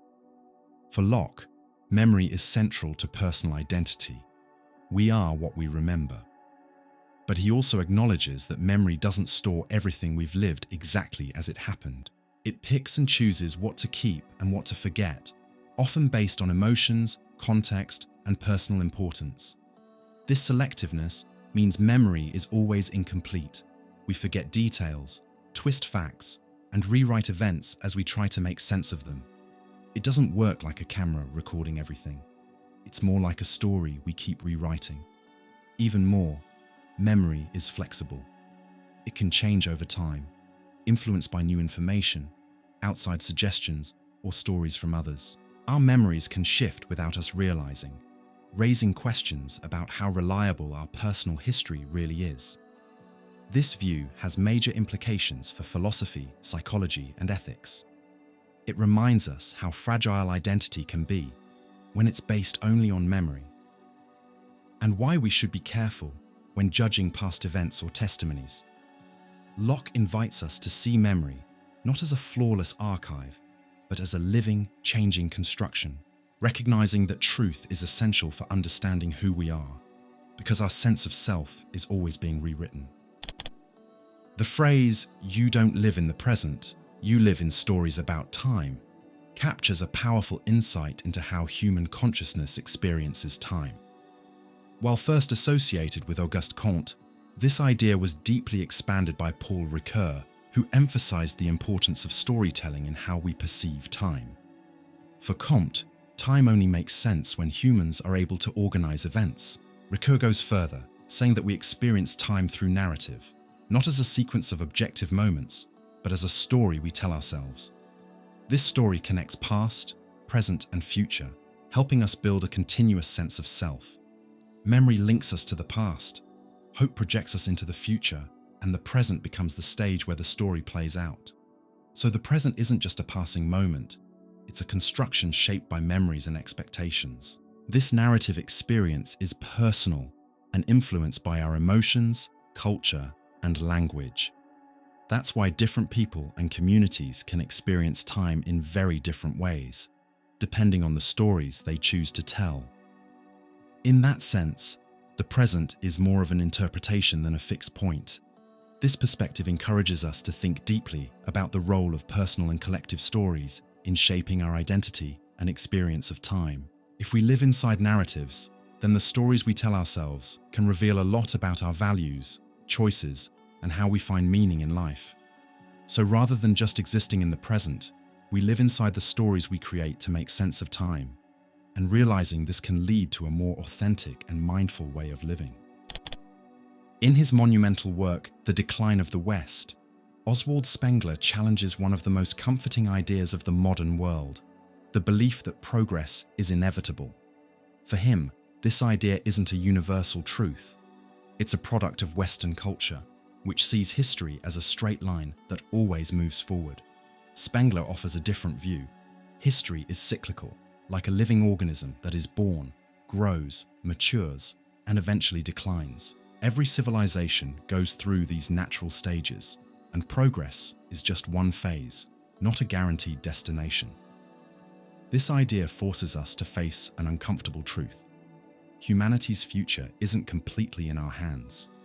History doesn't always move forward. It includes setbacks, breakdowns, and collapses. Cultural exhaustion can follow even the most impressive achievements. Spengler warns us not to blindly trust in modern optimism. The idea of constant progress is, in part, a myth, one that helps justify the present and ignore the warning signs of decline. The belief that we're always moving forward hides the fragility of our societies. Accepting that progress isn't inevitable doesn't mean giving in to despair. It means approaching history with humility and realism, and recognizing the richness and diversity of human cycles. Spengler pushes us to see history as a complex, non-linear process. Beyond the modern myth of progress lies a deeper reality, one built on cycles, change, and the need to adapt. In his massive work, A Study of History, Arnold Toynbee presents a thoughtful and powerful view of how civilizations rise and fall. He rejects the simple idea that history is a steady path forward. Instead, he argues that civilizations can decline just as easily as they can move ahead. For Toynbee, history follows a pattern of challenge and response. Every civilization faces internal and external crises, economic, political, social, or environmental. If the society responds creatively, it grows and thrives. But if it fails, decline begins. This decline can take many forms: a breakdown of social unity, moral decay, cultural stagnation, or economic collapse. Progress is never guaranteed. What feels like a golden age might be only a short phase before a major downturn. Toynbee points to past civilizations like Rome, Greece, and Egypt. Each of them experienced both greatness and collapse. Civilization, in his view, is fragile, vulnerable to both its own internal weaknesses and pressures from the outside. His message is a call to awareness. Civilization needs constant renewal, creativity, and courage to survive. Progress isn't automatic. It takes effort. Toynbee invites us to reflect on our current path. Are we prepared to avoid decline and build meaningful progress? Or are we simply repeating the same historical cycles? That's a question we must keep asking and never take for granted. Karl Marx's famous line from the 18th Brumaire of Louis Bonaparte offers a sharp reflection on the patterns of history. He tells us that history repeats, but not in the same way. First as tragedy, then as farce. This means that major events, revolutions, political upheavals, social shifts can come back, but in distorted or empty forms. The original event, the tragedy, carries real weight and suffering. The farce is a cheap imitation, exaggerated, ridiculous, or shallow. Marx used this phrase to describe Louis Bonaparte's rise to power in France. He compared it to the original French Revolution and Napoleon's rise. The first was a serious, meaningful fight for change. The second felt like a parody, full of personal ambition and political manipulation, but lacking real substance. More than just a historical comment, this quote is a warning. It reminds us how easy it is to repeat the past without learning from it. Repetition can strip past struggles of their meaning, turning them into hollow acts that serve the wrong interests. Marx's insight challenges us to stay awake, to avoid blindly copying the past, because knowing the difference between tragedy and farce is key to acting wisely in the present. Friedrich Nietzsche's provocative idea of the eternal return challenges the way we usually think about time. He suggests that the present is a kind of eternal return in disguise, meaning that every moment, every choice, every joy and pain we experience is destined to repeat itself, endlessly, exactly as it is. For Nietzsche, this isn't just a theory about the universe, it's a test of how we live. He asks us to imagine living our lives over and over, in the exact same way, forever. With that in mind, how would you treat your present? Would you accept your choices, your pain, your happiness, knowing they'll return again and again? Or would you feel regret and dread? This idea is meant to shake us. It pushes us to live with intensity, to fully embrace life without trying to escape it. The present, even though it's brief, is the only reality we have. And if it's eternal in its repetition, then every second carries infinite weight. So this eternal return in disguise reminds us to be fully aware and responsible for our actions.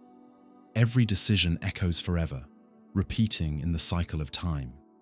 Nietzsche believed that only those who can say yes to this eternal return, embracing life with all its contradictions, can reach real freedom and greatness.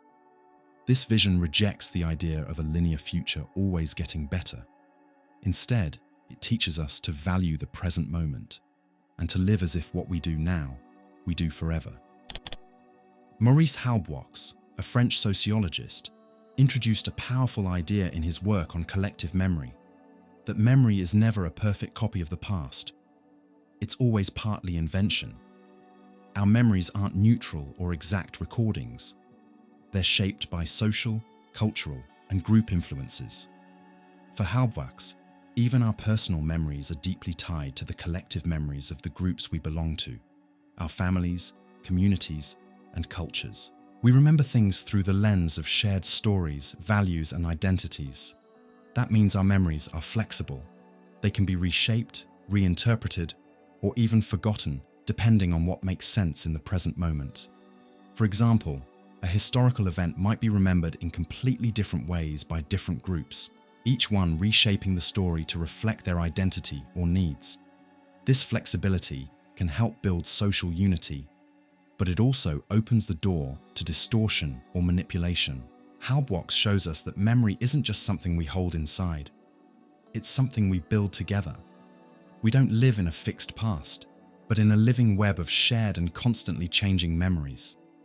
To say all memory is partly invention is to recognize that the past is not set in stone. It's a living process, always interacting with the present and the future. This insight challenges us to ask, what do we remember? Why do we remember it? And who gets to decide?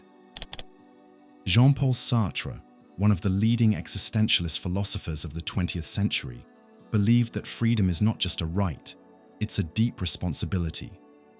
In Being and Nothingness, he argues that true freedom means taking full responsibility for every choice we make, including the choice to do nothing. Sartre says we are radically free. There is no fixed destiny or pre-written purpose for our lives. We create who we are through our decisions, moment by moment, but that freedom comes with a cost, anxiety. Not choosing is still a choice. Avoiding decisions or letting others choose for us doesn't take away our responsibility. We are still shaping our lives, even when we try to avoid it. This can be overwhelming. Sartre admits that freedom can feel like a burden. We can't hide behind excuses, traditions, or fate. We are condemned to be free, and with that, condemned to face the weight of our own actions. But this idea also offers a powerful opportunity. Freedom means we can live with authenticity. Every decision, big or small, helps define who we are. Sartre's message is clear. To be human is to take full ownership of your path. Yes, it's heavy, but it's also a chance to build a life that's truly yours, shaped by your values, your choices, and your courage to act. Søren Kierkegaard, considered the father of existentialism, explores in the concept of anxiety a deep connection between freedom and anxiety. For him, true freedom isn't peaceful or comfortable. It's a state marked by deep anxiety in the face of infinite possibilities. Anxiety, in Kierkegaard's view, isn't the same as fear or everyday worry. It's a powerful, strange feeling that arises when we realize we're completely free to choose who we are and what path we'll take. The endless range of options becomes heavy, because every choice means giving something up, and those decisions define our lives. This anxiety is the price of freedom. We can't avoid it. It's what makes us human. It's that moment when we recognize our ability to choose, but also feel the weight of uncertainty and responsibility. Kierkegaard believed this anxiety could lead either to despair or to authenticity. Running from freedom is a way of running from anxiety. It means living by rules and routines, avoiding real choices. But embracing anxiety means embracing freedom, even if it means facing the unknown. This view challenges the common idea of freedom as something easy or always positive. For Kierkegaard, being free means living in constant tension between what's possible and what we choose, between fear and courage. So when he says, freedom is the anxiety of possibility, he's reminding us that real freedom takes bravery. It's not about comfort. It's about turning that anxiety into fuel for a meaningful, authentic life. In her groundbreaking book, The Second Sex, Simone de Beauvoir shares a painful and honest truth. To choose is to lose infinitely. This idea highlights that every choice we make means letting go of countless other possibilities. For Beauvoir, human life is shaped by radical freedom. We define ourselves through the decisions we make, but that freedom isn't simple or easy. Every time we choose one path, we close the door on many others that we'll never experience. Each decision carries the quiet grief of everything we didn't choose. This sense of loss is part of what it means to be human. We can't be everything at once. We live in constant selection, and that means constantly mourning what could have been. Beauvoir also points out that for women, this experience is often more intense. Their freedom has been limited by strict social roles, and their choices often shaped by others. So recognizing the loss in every choice also means recognizing the weight of responsibility and the strength required to choose freely. To choose is to lose infinitely isn't a sad statement. It's a call to face reality with honesty. It invites us to accept the limits of life and the depth of our choices. Choosing, for Beauvoir, is an act of courage. Even though it always means letting go of other possibilities, it's how we build a meaningful, authentic life. In the myth of Sisyphus, Albert Camus gives us a powerful personal view on life's meaning. For him, there is no fixed or universal meaning given to us by some higher power. The meaning of life is something you create or choose to abandon. Camus starts with the idea of the absurd, the conflict between our deep need for meaning and the silence of the universe. The world doesn't offer clear answers. It doesn't explain our suffering or promise a greater purpose. This can lead to despair, but Camus offers another path. Accept the absurd, but don't give in to it. Even if life has no built-in meaning, we can still create it through our actions, passions, and commitments. Meaning is not something we discover. It's something we build. In love, in work, in rebellion, in simply living, we give life its value. That's where Camus finds strength, in the freedom to create our own meaning, even when nothing is guaranteed. On the other hand, giving up on meaning, falling into apathy or nihilism, is a kind of surrender. It's a rejection of the human power to shape existence. So when Camus says, "The meaning of life is the one you create or abandon," he's offering a challenge. It's a call to live with courage, honesty, and intensity, to be the author of your own story, even in a world that offers no script. Viktor Frankl, psychiatrist and Holocaust survivor, offered one of the most powerful reflections on human existence in his book, Man's Search for Meaning. To him, responsibility doesn't depend on having a clear or absolute meaning in life. It still exists, even in the face of emptiness. Frankl faced the deep existential void that can show up when we suffer, feel lost, or question our purpose. Even when life seems meaningless, he believed we still have the freedom and duty to choose how we respond to what happens. That responsibility is a moral call. No matter the situation, war, pain, injustice, we are always called to act with awareness and dignity. Frankl argued that this responsibility is what gives life its meaning, even when meaning isn't obvious or guaranteed. In the concentration camps, he saw people who, despite the horrors around them, still found reasons to keep going, by owning their inner choices and how they face their suffering. This power to choose one's attitude, even in situations we can't control, is at the heart of Frankl's idea of human freedom. Responsibility, then, becomes a creative and liberating force. It doesn't need a higher meaning handed to us. It creates meaning through conscious action. This view challenges us not to wait for answers or certainty. Instead, we must take an active role in our own lives. Even when life feels absurd or empty, responsibility still calls us to live with purpose, integrity, and courage. Martin Heidegger, in his book Being and Time, explores authenticity as a deep way of being. To him, being authentic means living without guarantees, facing the full uncertainty of human life. In everyday life, we tend to seek safety, comfort, and clear answers. We want predictable rules and fixed paths that make us feel secure. But Heidegger warns us that craving for certainty often disconnects us from what it really means to be alive. For Heidegger, authenticity means recognizing that we're finite, fragile, and thrown into a world with no script. It's up to us to make sense of our existence. This freedom is both overwhelming and freeing.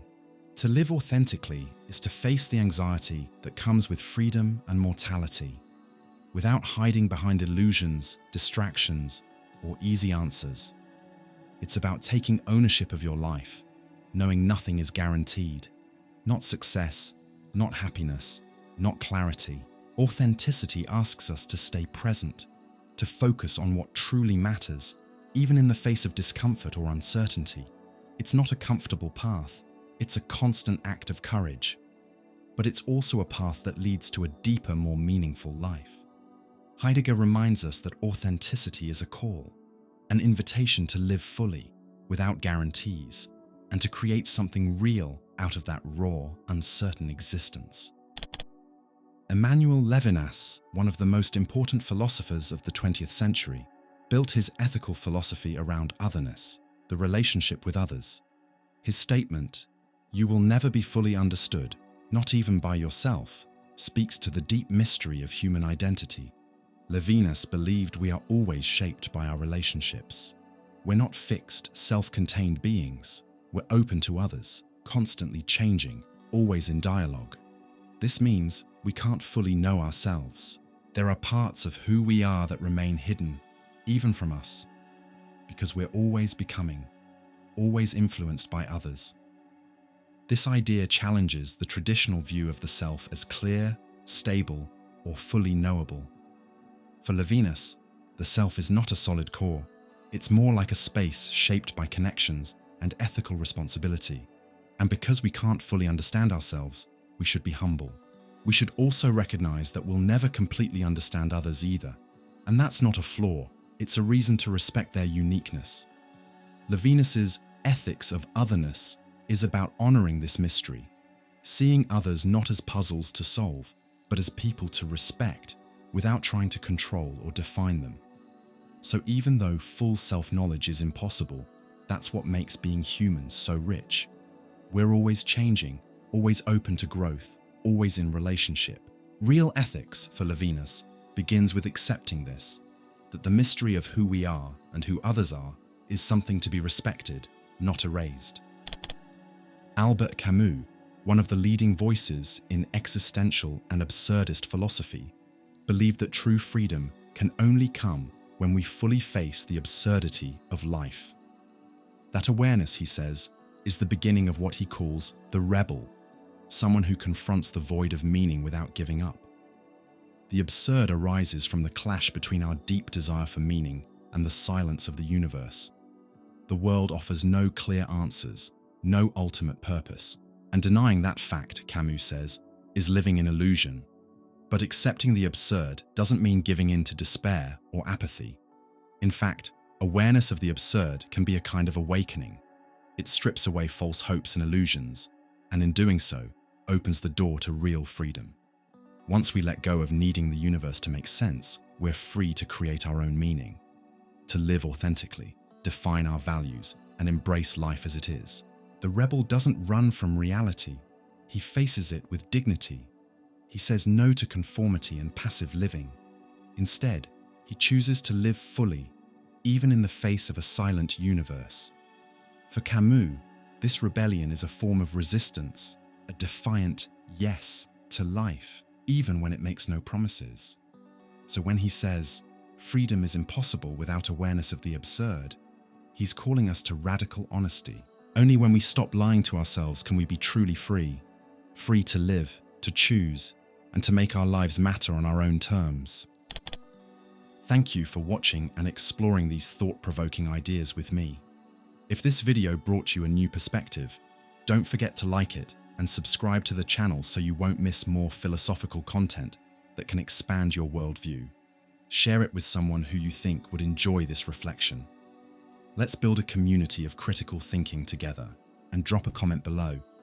Which of these philosophical truths hit you the hardest? We'd really love to hear from you.